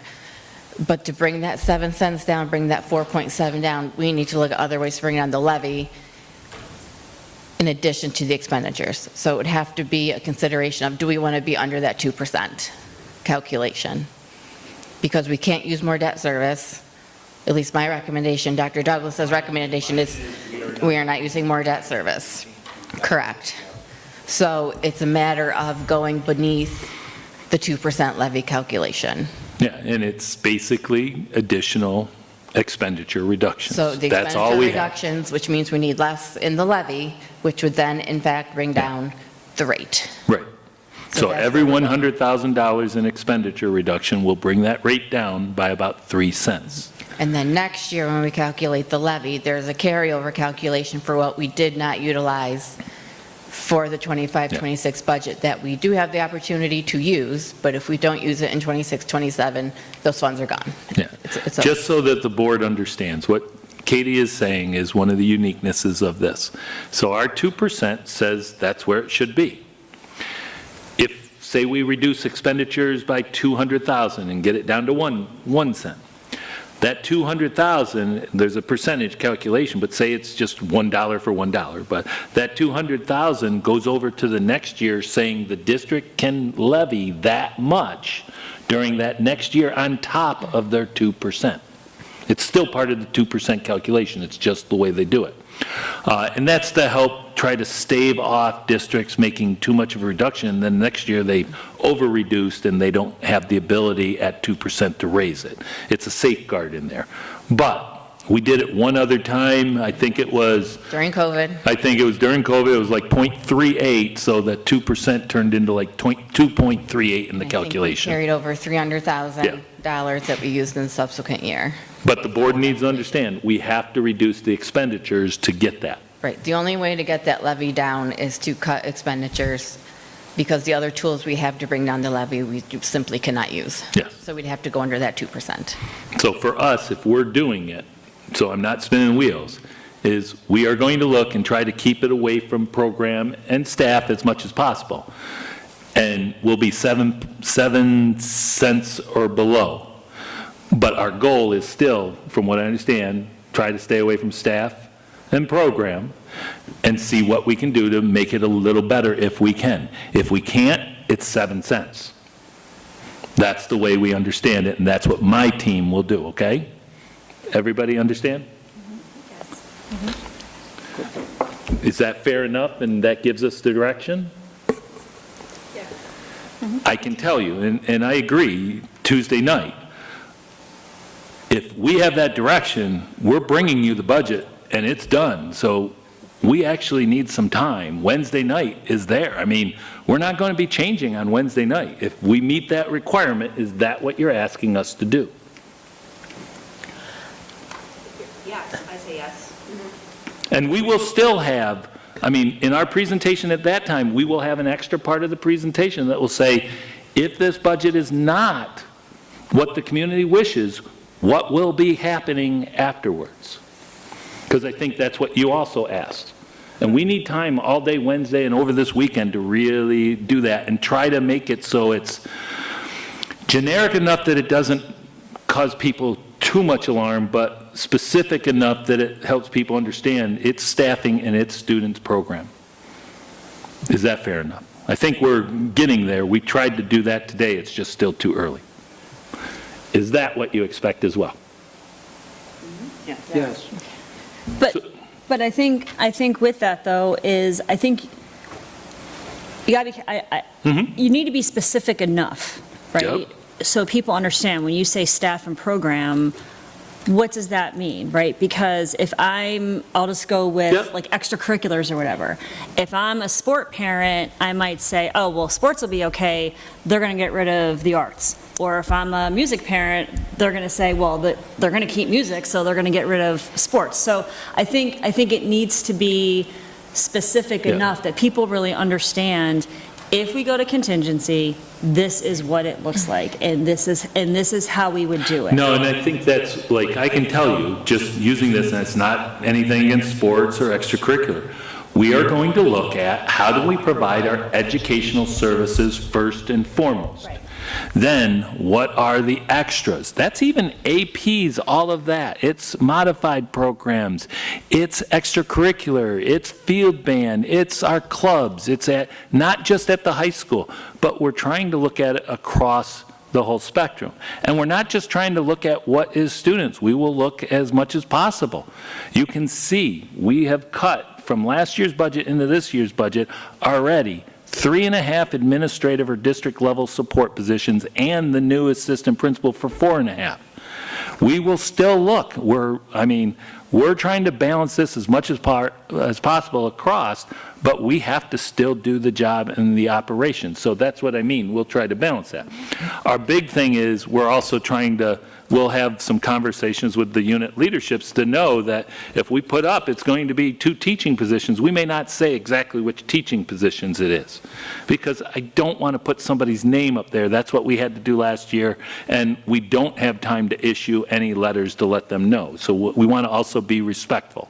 But that's, again, we're expecting only to be for a contingent issue, not the budget that we would put forward at 50% approval. So I want that clear because I want people out there that are paying attention. That's not our purpose. This budget, 7 cents or lower, that's what we're working on. Keep it away from people and program at this point and see what we can do. Okay? And that's basically, for us, it's Monday, Tuesday, and Wednesday is what we'll be working on all this weekend. And then we will be ready to go Wednesday night with a budget that meets exactly what you said. Is that fair enough? If I can, this is not a vote, thumbs up, thumbs down. Yes. Do I got it covered? Do you have what you need? I do. May I ask one more question? Oh, God. And I don't want to open up Pandora's box here, but it's a similar conversation to we had last year, where a board member said, bring us options. Let's talk about some options. Options weren't really presented to us, and I'm kind of hearing the same thing again this year without really hearing what options to explore absent the SRO conversation. Is there something you wish us to explore? I would rephrase that. Okay. We're going to explore whatever we need to explore according to those things. Is there anything that you know of right now that's a non-negotiable you will not accept? That's better. So for myself, I will definitely just stick with, I would prefer programs for our students take first priority and not be impacted.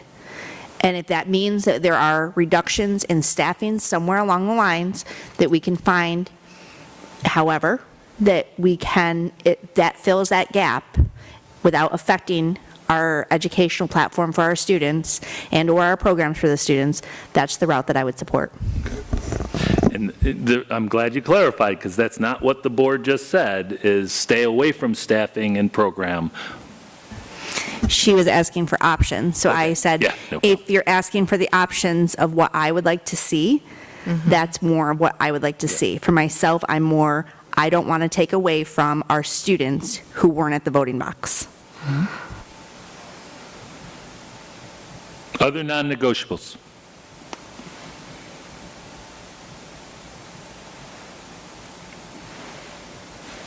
We have our direction. Are we meeting Tuesday or no? Wednesday.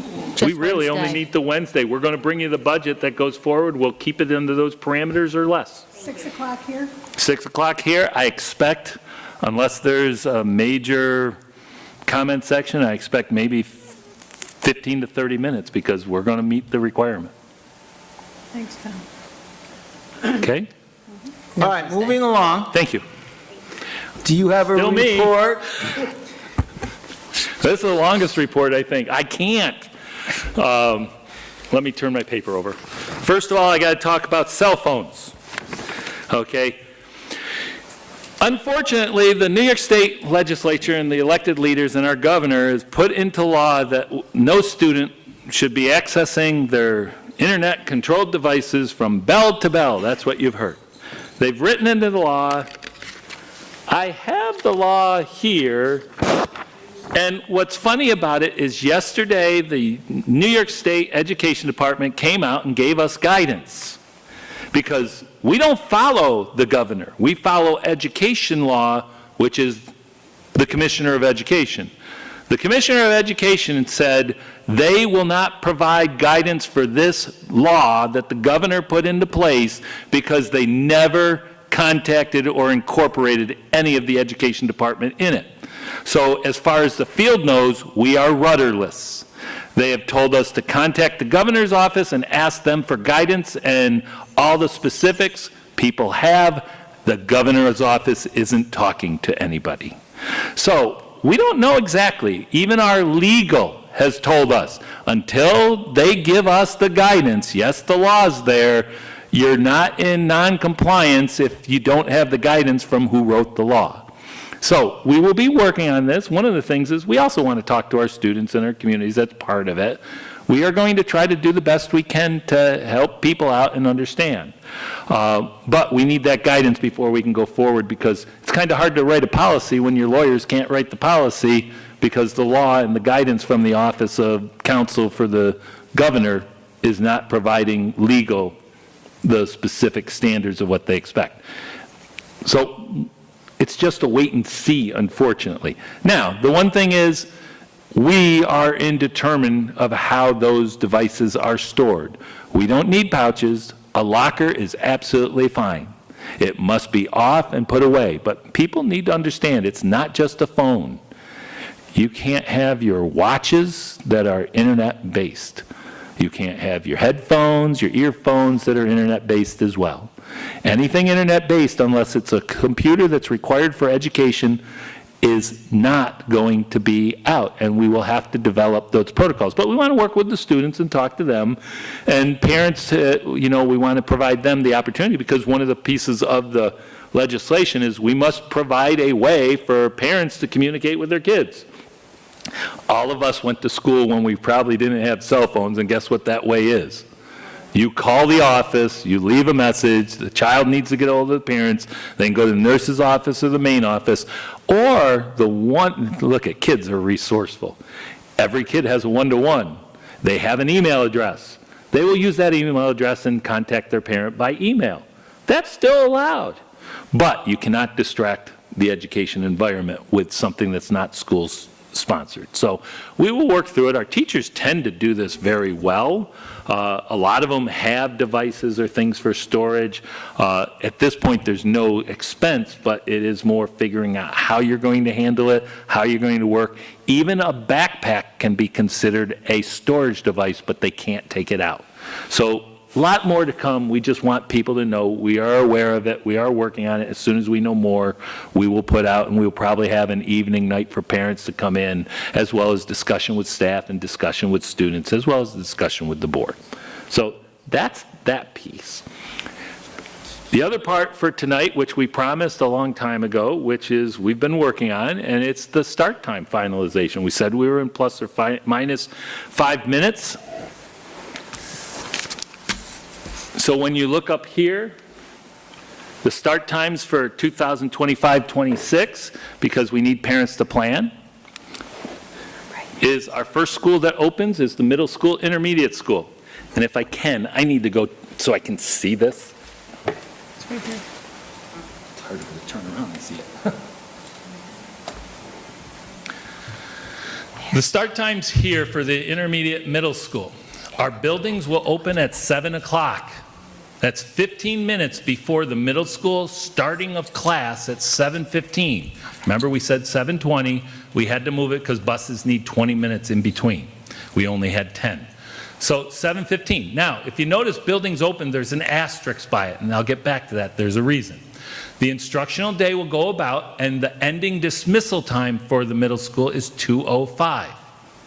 Now, because the middle school and intermediate school are riding on the same bus, they virtually have the same starting, but their schedule is a little shorter, and we have some uniquenesses in that as an elementary schedule. The intermediate school also, the building opens at 7 o'clock. The students can go to their classrooms at 7:10 because that's when obviously staff will be ready to receive them. There's an asterisk by 7 o'clock because I wanted to talk to the board about this. And the starting bell for the intermediate school, notice there's a 5-minute shift. That's to help a little with drop-offs. But we also have a morning meeting time in the schedule, which the principals will explain, so that the kids are expected to be there by 7:20. But we have some time to help work and make sure they get breakfast and so forth and get ready for the day. At the end of the day, once they go through, notice their ending time is the same as the middle school. That's because on paper, that's when they end.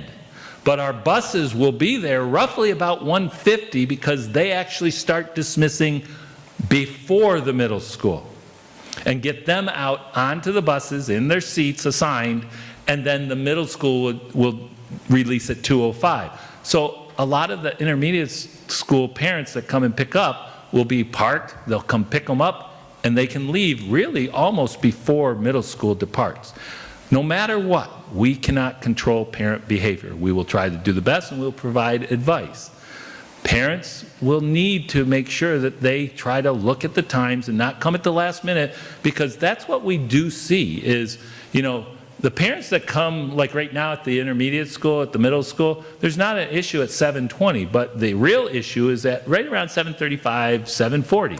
Well, that's because the intermediate school opens up almost 40 minutes before the students are supposed to be there. That's a problem, and it crosses over. We'll have sort of a similar issue, but we've tried to offset and stagger it. Because it's the first year, that's why the asterisks up there, and you're going to see it later on the elementary. It's hard to adjust, and we are flexing some of our people to cover when students are there, so when the doors open, there's staff there to work with the students. We'd like to open that up probably another 10 minutes and cover it. We just want to make sure you're okay with it, at least for the first year. And if nobody's coming, because we want to make it so that people that really need to drop off early because they've got to get somewhere, and that's what we're doing with the elementary, have an option.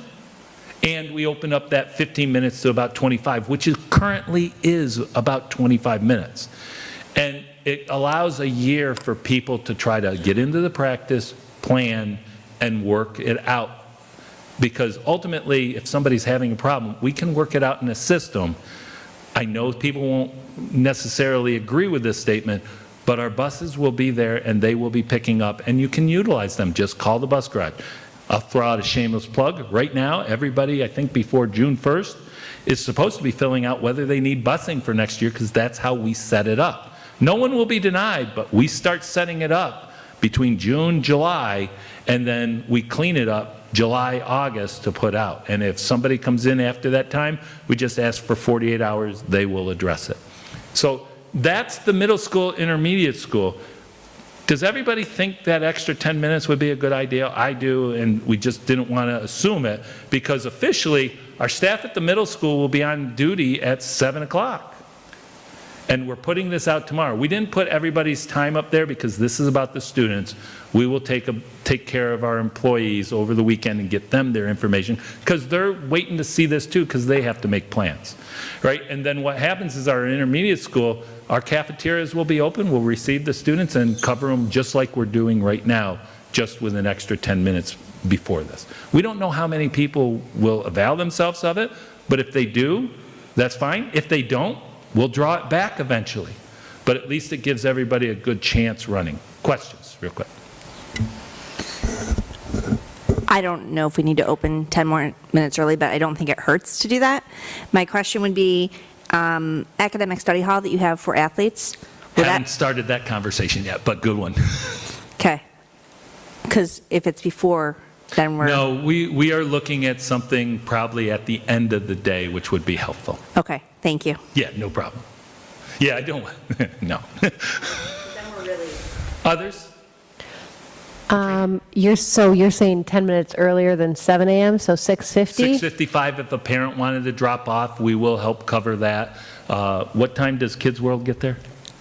6:30. Kids World starts at 6:30 at our elementary. They're still working on a middle school, intermediate school option, but they just don't know yet. They've got to look for staffing. So if Kids World's there, they actually have even earlier that they can show up, but they have to participate in Kids World. So Kids World for the elementary school, even though they start at 8:40 a.m., is going to be open at 6:30 a.m.? It is this year. Same thing. I hope to know what it is next year. Yeah. Oh, I know this year it's 6:30. okay, this year it's 6:30 with the current, okay. Yep.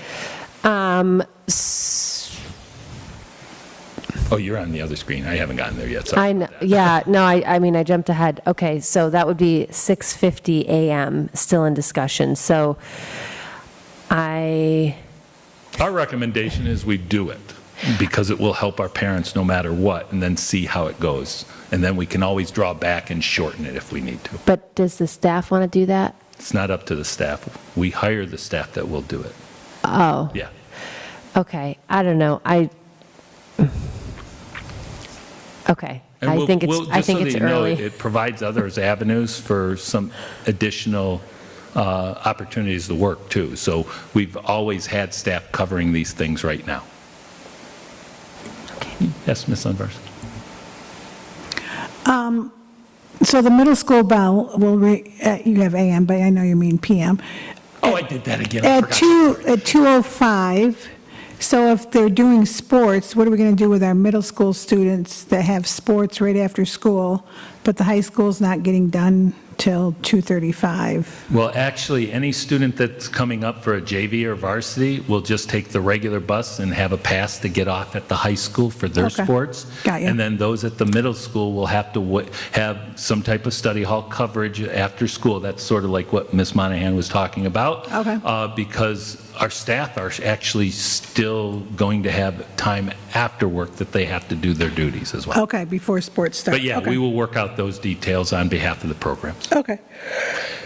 And I'll correct that. For some That's reason, really I keep early. missing that AM to PM. Even Tony missed it for me. Okay, so that's the middle school, intermediate school. The buses come in, drop off, and they have a set time, and then they depart immediately. In the morning, it's easy. Buses roll in. Once the doors are open, they let off, and they go to the high school. The high school, the building will open at 7:20. And then basically, the students can go to classroom and breakfast at 7:20. The cafeteria is open. Our staff will pretty much be there when the building is open, which currently we don't necessarily have. We have a little offset. And then the starting bell for classes is 7:35. That is, you're in class, we're going. And then we're in the instructional day. They have a 7-hour day, which was reduced down by about 12 minutes, and it's an exit dismissal at 2:35.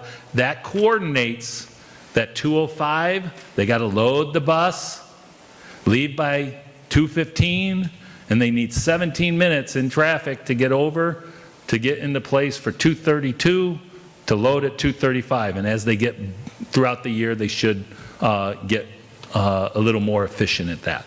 So that corresponds there, and that's the first run. Then they have to go out for all the elementaries, but remember, the elementaries are a smaller defined area. So the elementaries, we tried to keep that, we should push it back to 8:45. We tried to keep it at 8:40, and we're going to try to do that throughout the year. And if we have to, we'll have to adjust the next year. And that's just because we've been testing the runs. It's tight, but we wanted to try to keep that as we indicated to the families, because there is roughly from 8:15 to 8:25 is when our elementaries start right now. That's about a 15-minute shift from the intermediate school or the elementaries, depending on how they drop off. Our buildings, we've heard, hey, I got to get to work by 8 o'clock. Well, our buildings are opening 40 minutes before. Currently, they only open 35 minutes before. So we extended it by 5 minutes. But this first year, That's why the asterisks there. I'm probably going to try, because remember, they all have Kids World. So they could drop off if they wanted to anytime from 6:30 up until the start of school, but that's a pay program. So we're going to try to assist as best possible, but we would extend that to $750 if the board's okay with it. That's our recommendation. So at least we have them an option if they don't use it. And we would really ask our community, please only avail if you absolutely need it, not just because it's a convenience. That's what we'd ask. But only time will tell. So we wanted to do that. Students then, if they're dropped off, they'll be eating breakfast and stuff. But they'll be held in the cafeteria or whichever the building does, and then the students can report to the classrooms at 8:35. Teachers are on duty there, and then the starting bell, in other words, when kids are expected for education to begin, is 8:40. And again, there's still some of that breakfast time, morning meeting time, as well as at the end of the day time to get them ready, because they're the littlest kids, and we want to be able to get those kids out to buses that are there so that they are loading possibly at 3:26 or a little bit earlier, and then pulling out as soon as possible. Their delivery is somewhere around 45 minutes. And just so the board knows, all of this, we've been told our bus runs are an hour or less is the expectation of student ride time. Now, you have to understand, going from the middle school to the high school and sitting, that's not ride time. That's because of the program. But their actual ride time to get them from our school to home is an hour or less. Special needs programs, we've tried to target an hour and a half or less just because they can go all over the county and so forth. And we're trying to minimize where this year they've been 2 hours, 2.5 hours. And that's been corrected as well. So those are the start times. We will help with everybody else. Any other questions? Yes, please. So are high school kids riding with their intermediate and middle school kids too? Yes. So that's all one thing? One full bus run. We're going around the whole district one time, not two like we currently do. We don't know how to calculate any potential savings until we run through it. Well, but you have to go back out to get the elementary kids again. Only in the area, like if say you end at the high school, because that's where we're going to drop off from the high school, that's why in the redistricting, all three are sort of touch points right at the high school, so it makes it quicker to get out and come back to the boundary school that they go to. Okay.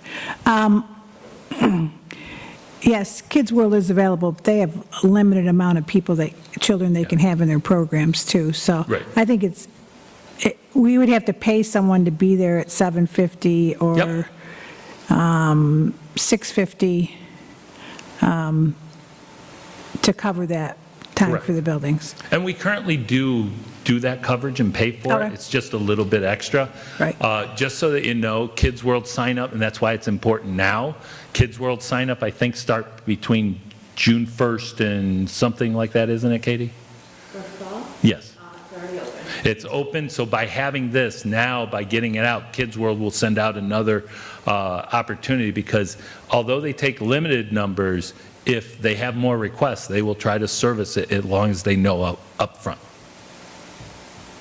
Other questions? Yes? What about the pre-K programs? Do we have starting and end times for sure for those? Yes, we've already announced them at the previous board meetings. I think what we said is pre-Ks will start currently the same time that they're starting right now at 9 o'clock. And because we did make the shift with education days, we did that as well contractually with pre-K, but they should end at 2:45 in the first year. We said we were going to end the day at 2:30. One is to build capacity and also to try to build in the educational opportunities for the pre-K over the course of the year. Okay, so the first year they're ending at 2:45 and the next... 2:30. The second year it's meant to be 2:45. Okay, so the first year is 2:30, the second year will be 2:45. Yes, and that Okay. would correspond with the contractual shift. Okay. But the good part is pre-K is pretty much at the same exact start time, so there isn't a lot there. And we've actually hit our number that we're required to for funding. Right, Tony? Were we a half a student under the pre-K, or were we a half a student over the pre-K requirement? We're close to the 133 and a half. Yeah. So if anybody out there has pre-K students, please give us a call. Other questions? So we will put this up on the website. Of course, we're still short a communication information specialist, so this will probably go up on Tuesday or Wednesday, once we can get in touch with Sam, who's been graciously helping us at a per diem or per hour work to help us during the transition. We are in the process of interviewing for that position. Over the next couple of weeks, we're hoping to have some resolution to that to bring to the board, because we need help. Okay? Thank you. What else do I have? Anything? Let me get to my thing. I'll try to go quick now. Budget vote, obviously we know how that turned out. We do want to thank everybody for coming out, because ultimately this is the only avenue that people get in New York State to weigh in on the spending plan that you guys develop. No other place does that. They just take a vote of the board, majority rules, period. I imagine we probably wish we had that authority, but the community wouldn't like it. It turns the board political. This board has never been political, because we go to the community and they decide, and then we have to respond to them. So I congratulate them on at least weighing in, and I also congratulate the board on having the discussion that we've had. The budget revote obviously will be June 17th. That's mandated. It's also a Regents Day. It will be in the exact same location. We heard people had a little difficulty. We had it signed up. We will even do more signage on that to make sure people understand. End of the year celebrations are coming. Graduation, if you haven't already, please get that to Terry as soon as possible. Graduation is Wednesday, June 25th, 2025, 6 p.m. at the high school. And please be aware that it is weather dependent. We make that call if possible, as early as possible. We will make that call all the way up to Wednesday afternoon before, if it's very close, and then we'll go to Thursday, then we'll go to Friday, and Saturday it's rain or shine, bring your umbrellas. Hopefully we don't have to do that at all, because everybody told me they want it on Wednesday. It should be done with rain. Yes, I hope. We've had enough rain. I want to thank everybody. I want to thank the faculty and staff, the community as well, for everything. I know it's a stressful time, and I want people to know it's not stressful for any of my team or myself. We are humans, and we are residents, and we would ask for the same common courtesy in the future. Thank you. Christine, ad hoc committee report? So last board meeting, we presented the new board evaluation, and we did get some feedback. We got a little bit of feedback at the meeting, and then we got some feedback after the meeting. So we have up for vote later on in the agenda the new board evaluation template that you all should have saw, and also the answers to the questions. Essentially, from what you saw initially, the changes that were made, we eliminated 2, so we reduced the whole thing by 2. We also added in comment sections after each of the bucketed items, and then we also added in some examples in the open comments at the end of the evaluation. So I think we covered most things. Some of the feedback and questions that we had was just a matter of pointing to where it was consolidated in another line item. And then also we had some that we discussed as a committee, and the committee was on board with keeping it as is, whether it was in alignment to what we currently had or alignment into our operating norms that we put into place last year. So we will, hopefully, if it gets passed, we will implement that for this year. And then if there's still additional feedback, then the board can make the recommendation to continue to look at it and make revisions as necessary. That's it. Thank you. Sue has a question. Maureen? Is it on the agenda tonight? Yeah, it is. It's down under President's report. President's report. It's an Vote on action. it. It'll be an action there. Oh, because I'm like, where is it? I'm looking like, oh, President's report. If And I it's click on under that one. executive. Got it. Okay, because I'm like, oh, I don't see it. Okay, thank you. Sorry. All right, section 6, finance items for action. I need a motion for 6.02 through 6.22. So moved. Second. Curiosities, discussion, comments? I have a comment or a question. Under the total votes, they don't show any absentee ballots. I'm just wondering why the absentee ballots aren't on the vote. Oh, under district total vote. 6.21? I just clicked out of it. Yes, Yes. 6.21. Summarized. Is Terry here? It's all summarized. Terry, come forward as the district clerk. Yes, 6.21. I see that it's summarized, but always in the past, there was a list of how many absentee ballots there were and who got what absentee ballots. Do you want to explain that on the final report, you have to fold them in all? It's not broken down that way? Or is that what it is? That's exactly what it is. Well, I can't hear you. I can certainly, go ahead right to the mic, please. I can certainly get you that information, but we're only required to do that. Okay, I'd like to see that information. That's no problem. Okay, thank you very much. You're welcome. And while we're on the topic of certifying the vote, You don't certify, you're just acknowledging. or acknowledging, the word was there. Well, that word, Before you leave tonight, you have to see Terry because you have to sign that document. How'd I do, Terry? All right, so you cannot leave without signing that document tonight. If I can just clear it up, because I know in the past, the board had to certify the vote. Actually, the board never did. Once you have a district clerk that's running the vote, the election official, once they file and fill out and sign it at the end of the night, that vote is official. This is just so that the board knows and it becomes a part of the record. Officially, I don't think you have to sign it, because once she signed it, we just do that out of protocol, that anybody that was here that night has at least acknowledged these are the official results. You got there. All right. Katrina? I had a question on the 6.09, the budget transfers. Page 1 over 2. I just wanted to know about the handwriting curriculum. Which one? It was like the first thing. Oh, 6.00. handwriting curriculum is what you're talking about? Uh-huh. Sorry. Yeah. What is that handwriting curriculum? Could you tell me a little bit about it, please? I can tell you a little bit. My true expertise lies with Tiffany and Jill, unless I will put Kelly on the spot briefly, if she could speak a little bit to Dana Blauser better than I. Yeah. I don't know. I just wanted to know about it.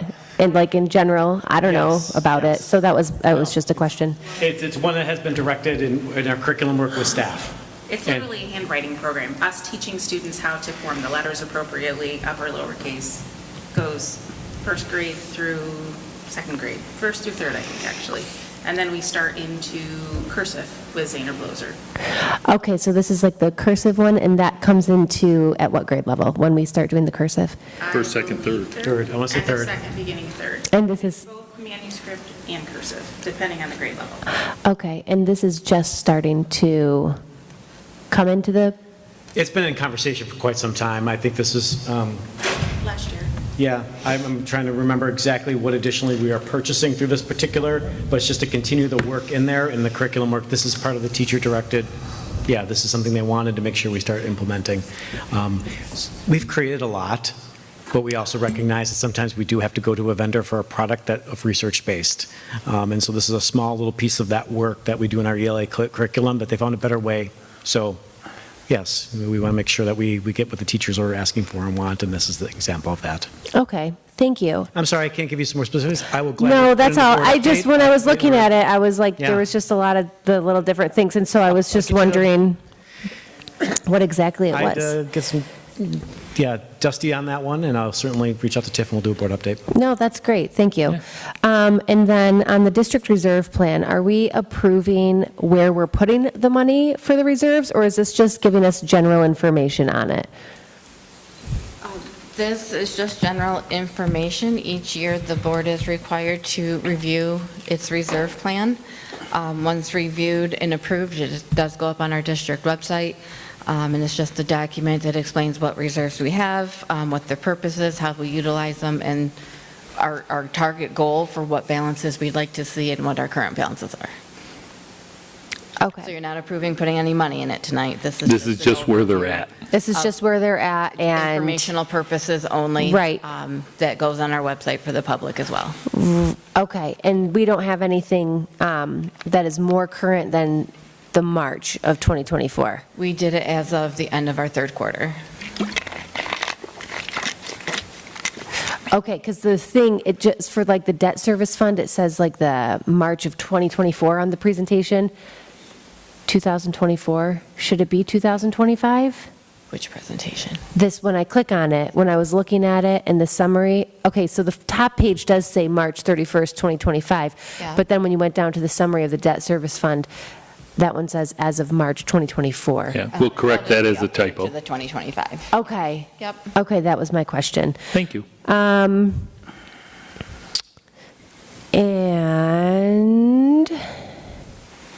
I had the same thing. I was curious about the absentee ballots, and then, okay.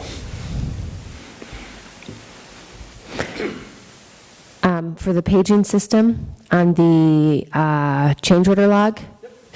So that says owner request, OR, for Yeah, the because it paging broke system? and it can no longer be repaired. We're lucky that we can possibly get 8 on it as we have Okay. it open, yeah. Okay, because it was just a larger item, so I Otherwise, wanted they to don't ask have a about paging it. system at all. Okay, Yeah, it's, all of our buildings, pretty much a lot of their utilities until we do the updates, that's why they're important, are really at end of useful life. okay. Yep. And then the gym abatement, they were talking about for the, I'm guessing that's for the South. asbestos Yes. abatement, so this is a field condition in addition Yes. to Mhm. what is already there, but is this like in the contingent already, like included No, I mean, into it? Or that's is this part going of to the increase natural it? process of change orders or allowances, but it's not uncommon to find undisclosed asbestos abatement that we have to address. Right, I know, I just wanted to make sure that that's not anything that's going to, this is still coming out of the capital All in the budget. account. We don't take anything out of our, all in the It's not capital coming from budget. the It does general. not come anywhere from our general fund. Okay. That's the good part, is everything capital is kept entirely separate. It has no bearing on the budget. That is just the debt service that we pay, that's where we get the aid, and that's a non-contingent expense that must always be carried forward. Okay, and then, yep, and then one question on the appointments that we make. Do we always appoint employees that also work in the district? I will leave Okay. that to the district election clerk, which is Terry, but yes, there's certain requirements. They must be, I believe, Terry, just nod, they have to be residents to be an election clerk. Yep, come on down.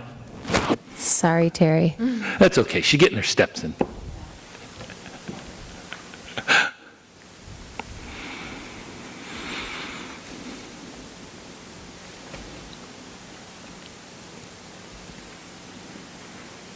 And if you know anybody that wants to, please, all they got to do is contact Terry, because we are always looking for people. School law allows for district employees to act as inspectors. I mean, I could get you the law, but I don't know what it is at this very moment, but I could definitely get it for you. Yeah, that was the only question that I had, because I wasn't sure if it was like a conflict of interest or anything like that. No.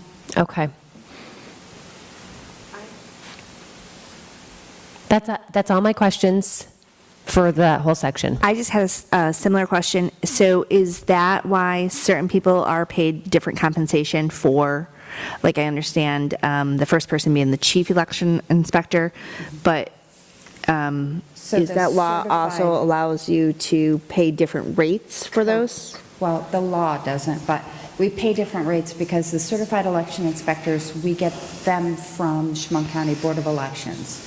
So they have to be certified to be able to operate the machines that we have, so they get paid a set rate. The other people, you'll see, I mean, I don't want to point them out, but Yeah, right.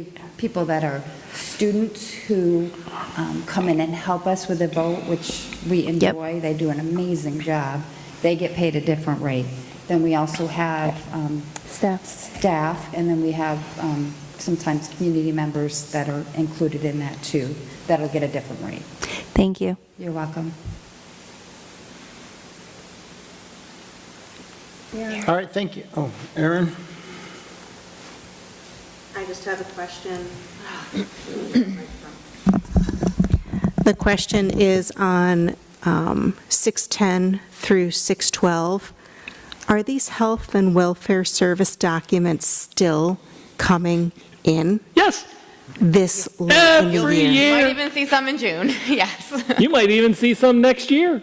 Come on, folks. No, that's how they it's do not it. you guys. Come on, districts. Get it together. Well, I think the one was dated, but back in January, and it just made it to our door for May. I think, Katie, if they don't get them to us by June 30th, we can deny them. We're required to pay, we're required to provide. Yeah. So, document it's or one of not, those- we still have to pay, we Yeah. still have to provide. Right. Whether we approve it or not, we still have to pay it. Oh, But I get we it. have to I prove just it. find it I obscene know. that these are coming in May and June of the year in which we are providing services for. Just saying. And you would think they would maybe want their money Yes. before now? Yes. You have to- I just had to say it because Yeah, no. it's ridiculous. See, Warren, you didn't even have to say anything. I'll just abstain on 610, 611, and 612. Candy? All right, call a question. All in favor? Aye. Opposed? Abstentions? All right, moving to personnel items for action. We have our HR recommendations. Can I have a recommendation, please? Second. Curiosities, discussion, comments? Julie? Section O, the extended school year staff, is that the summer curriculum? Sorry, just a second. Mm-hmm. Yes. Okay, thank you. No, it's not. Oh. That's the extended school year, isn't it? That's the ESY Extended School Year Program. Yeah. Yeah, it's not summer curriculum. Oh, okay, I'm sorry. Oh, I'm didn't- sorry. yeah, I heard extended school year. Sorry. Yeah, sure. Thank you. What is it called? Extended school year? ESY, yeah, Extended School Year, a program specifically for students with disabilities. Students with disabilities. Oh, gotcha. Okay, I didn't hear. Thank you. We'll have to have hearing tests. I know. Katrina? And then I had a question too, for the extracurricular, non-instructional stipends for the people who resign. I am just wondering if we could, excuse me, maybe get like an exit survey as to why, because I don't know if we're going to get people to fill those extracurricular spaces. I don't know if it's because they have too much going on or time shifts, but I would like to know why they're choosing to not continue with some of those things. I think the feedback would be very beneficial. So We'll I ask the don't, principals, they would give us the I mean, and just in general, like whenever anybody who is doing something that's helping resigns, I think that would be good feedback to have. We'll ask our HR to look into it. Thank you. Yep. We do provide it formally. Oh, okay. If there's any way that you could get it to us, I don't know if you can. It's actually a personnel matter. Okay. So, yeah. But if you could, I can talk in general terms in executive session, but it's not information we put out. Okay. because of the personnel nature that it could be shared. And I know that's not the intent, but It's not we the will try intent, to help. it's just good information. Yep, no You know, problem. because if they're leaving because they feel like they're not getting, I don't know, like enough of a stipend, or if they're leaving because of personal reasons, or if they're leaving because, like, just to get an idea. Sure. If they're leaving because they need more people to help them with a particular program. All of those things, I think, it's no just problem. good information. But, I mean, just along that point, I mean, maybe there's a way that, Caitlin, that we can, like, maybe affinitize the reasons and just look at it in general In general. buckets versus, like, Yeah. over the course of the year. And then it's not necessarily tied to an individual HR recommendation where people can say, oh, well, that must be this person, type of thing. If I can give an example, we had some exiting in a sports program, sort of en masse.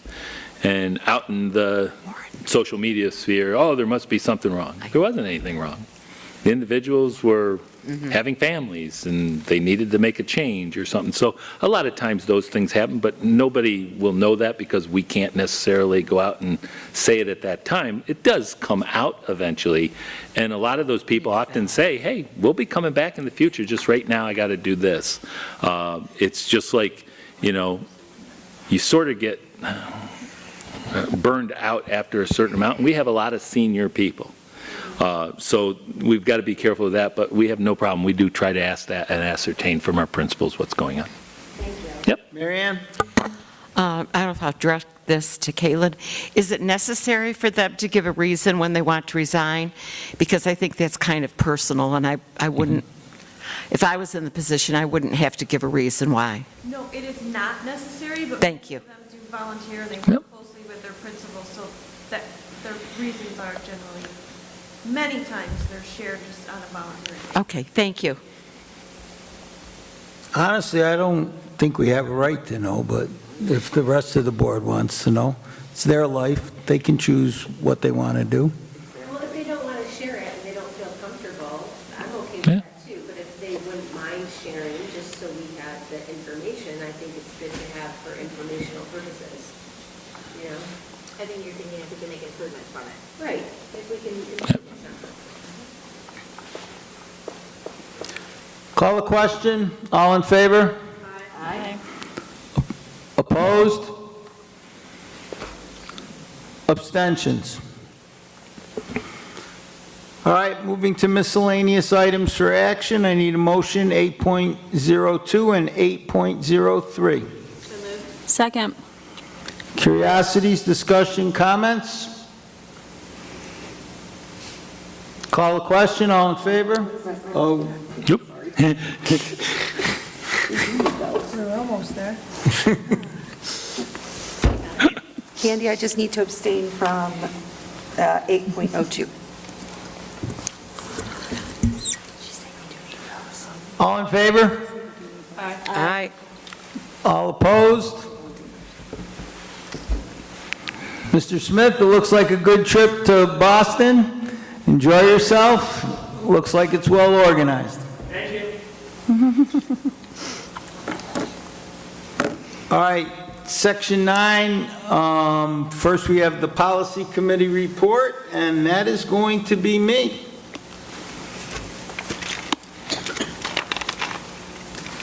And we met on May 8th, and we had first readings for Policy 6210, 6215, and 6220. And basically, we made some vocabulary and grammatical changes to the policies.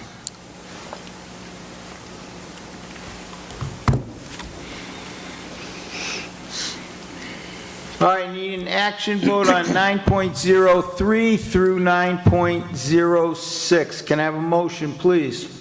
So moved. Second. Curiosities, discussion, comments?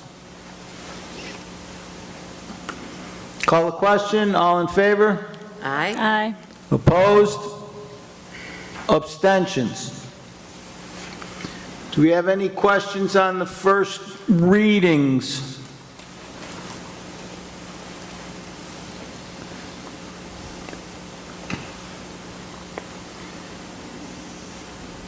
Moving along, We have the board evaluation template. Can I have a motion to approve it, please? Second? Curiosities, discussion, comments? Marianne? I just want to thank the committee for all of their hard work. Thanks. We had fun. They work very well together. Call a question, all in favor? Aye. Opposed? No, oh, I'm sorry. Abstentions? So much better. I'd also like to thank the committee for all of their work and the time they put into it. All right, section 11.02, board member comments. Aaron?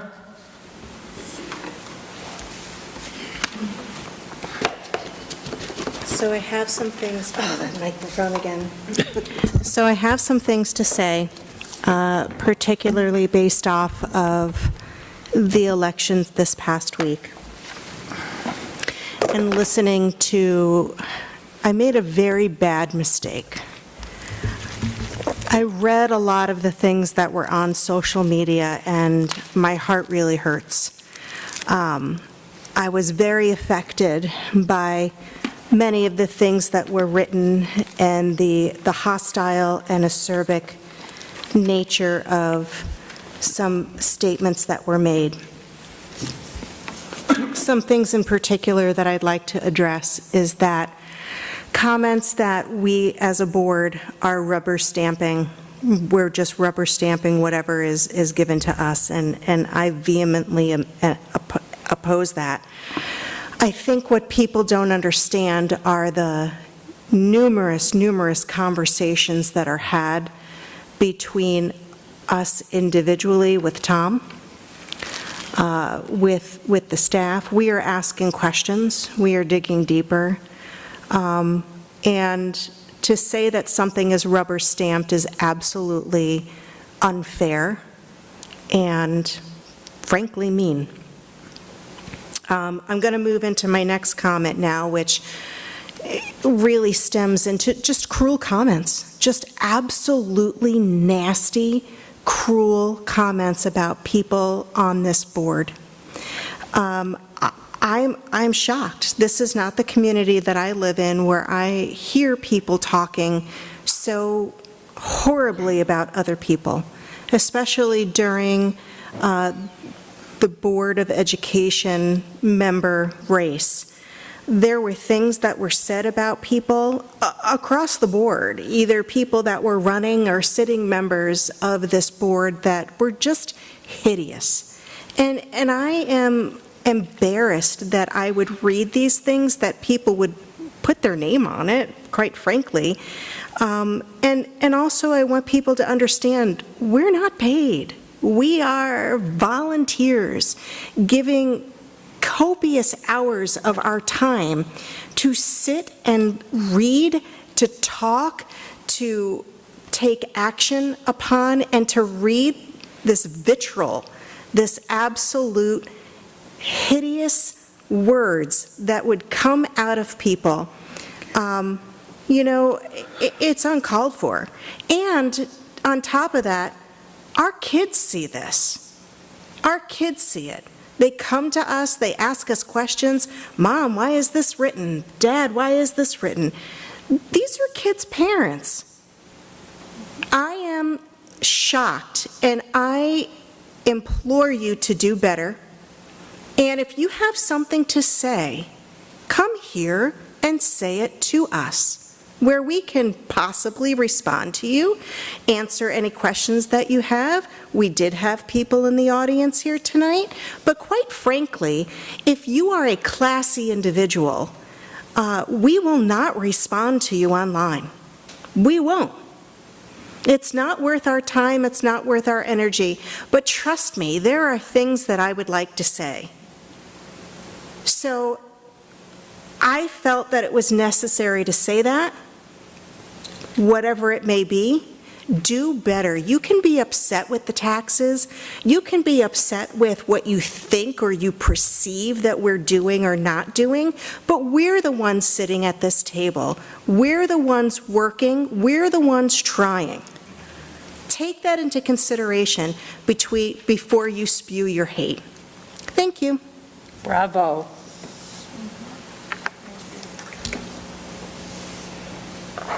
Marianne? Okay. Thank you, Aaron. I'm not a social media person, and I have not read any of those, what you're talking about. Maybe it's better that I haven't.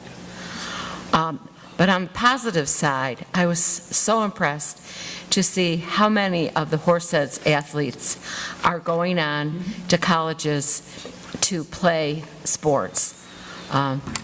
Two of my children had the opportunity to do that. And what really thrilled me, and I can't bring up their names right now, I had written it down, the paper's at home, but there were a couple, and if you're out there, come to a meeting, I'd love to meet you, that are going to DeUville University. It's well, it was small, I'm sure it's bigger now, but it's where I did my bachelor's. And so, yay! Those that are going to DeUville, I hope you have a great season. And congratulations to all of them, D1, D2, I think there was 22, if I have the number correct. 35, even better. And that's not all of them either. Oh, it's amazing. And congratulations to the students, to the coaches, and to the parents, because if you have an athlete, you put in a lot of time too. So good luck to all of you. Christine? So I won't repeat what Aaron said, but I 100% agree, and it is very difficult to read, knowing how much heart and soul each of us sitting up here puts into this and several of us for many, many years. What I will say, though, is, you know, one of the things that I noticed is every time we get to this time of year and the comments go up is many of them are not factual, right? So if you're a community member and you're trying to learn more about the district, please use caution in reading the things that do get posted on social media, because there are many that are not factual. And I did not, comment, because I don't really think it's appropriate for board members to be commenting, but just if you have questions or you see something that you wonder if it's true, please contact the district. One thing that I will say that was a recent one, which upset me as well, there was a comment around Mr. Christmas being elected and how that was convenient because he was the #1 person on the ballot. So that must have been strategic. And that's not how that happens. It is a random draw that all of the candidates have the ability to go into the district office to do that draw. And if they're not there, then there's somebody in that office that's appointed to do that random draw. So, I just wanted to clear up, and there are lots of other unfactual things out there as well, but just be cautious as you're reading that stuff. Thank you.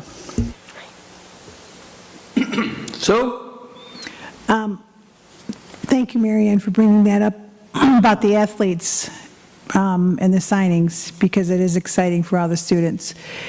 I would also like to say it's too bad that we don't know where all our talented music students go and what colleges they go to, because we do have a lot of athletes and there's always a big signing and, where they're going to go, but we also have a lot of musical talent in this district.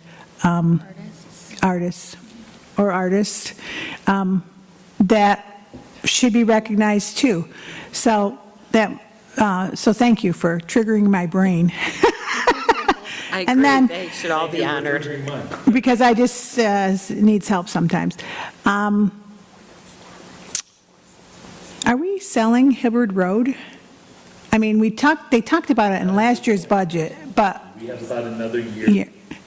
We have about another year before the board can make that determination, because we're down to school. We're relocating into schools right now. And at the end of summer, we will be relocating into the portions of Ridge Road to house. And then at the end of this year, not at the end of this next school year, that's the time that we would have to look at that.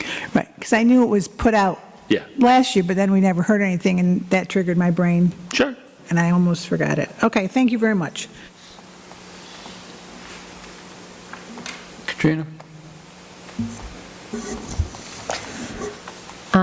I agree with Aaron, and I think that everybody has said it. You know, this is a volunteer position.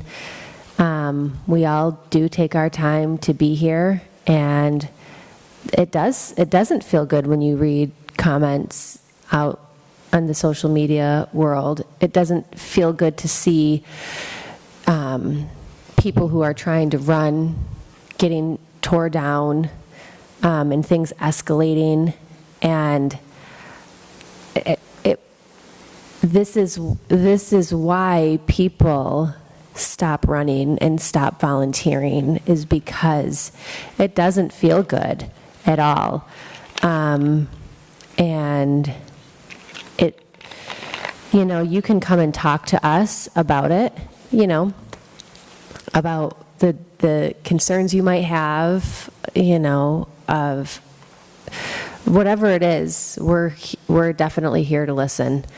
And then I just wanted to recognize a Horseheads graduate who has passed away, Christina Regula. And I just wanted to say that in memory of her, to please donate life.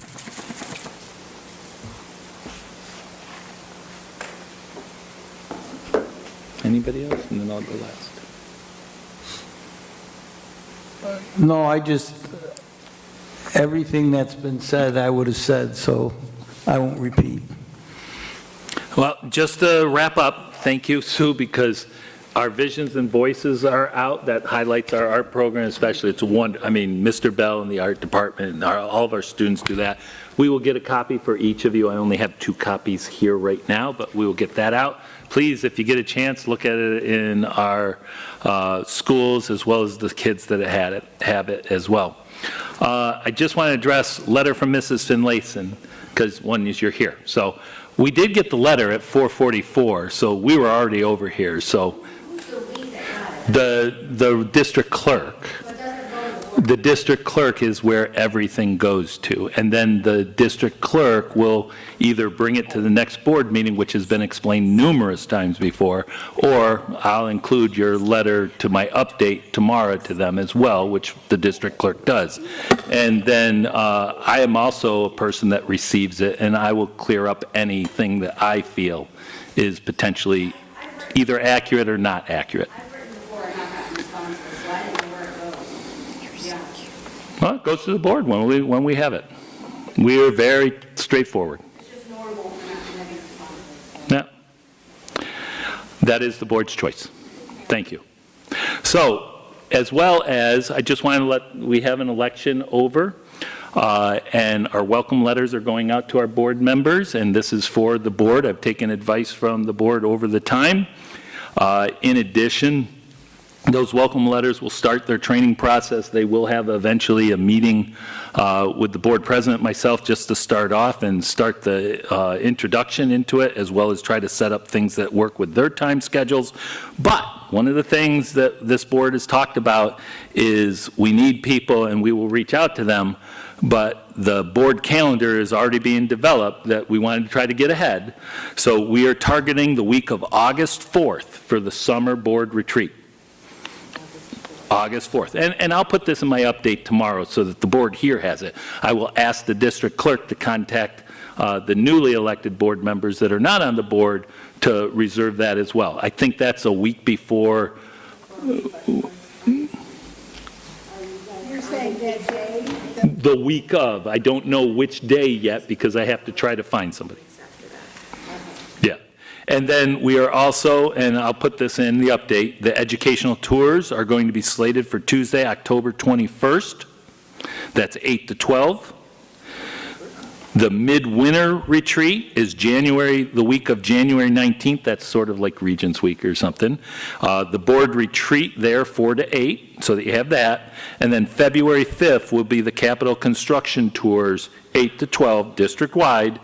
And what that does is meet all the requirements of what the board's supposed to do, but I'm trying to get those dates out now. I'm going to get that. I'm going to give you the draft calendar, actually, because we've got it roughly. I've just got to make sure everything aligns once we get all the calendars, and I haven't checked with budget. No, you don't have to. I will send it. I'm just letting you know that we've tried to be as... Update will be coming tomorrow. Yep. I just wanted to make sure everybody knows, and then we will reach out to both Kara Sheehan as well as Matt Feinberg to make sure that they at least reserve those dates. And then what happens is it's up to the board to start planning that come July. It's not my responsibility, but I will assist, but the board has to decide what it's going to be. Okay? And then welcome letters, art, this. Ladies and gentlemen, thank you. We will see you Wednesday. All right. One last reminder, you have to see Terry before you leave and sign a document. This concludes our meeting. Can I have a motion to adjourn, please? Second. All in favor? Aye. Opposed? Abstentions? Thank you, everyone. Drive safely. This concludes our meeting.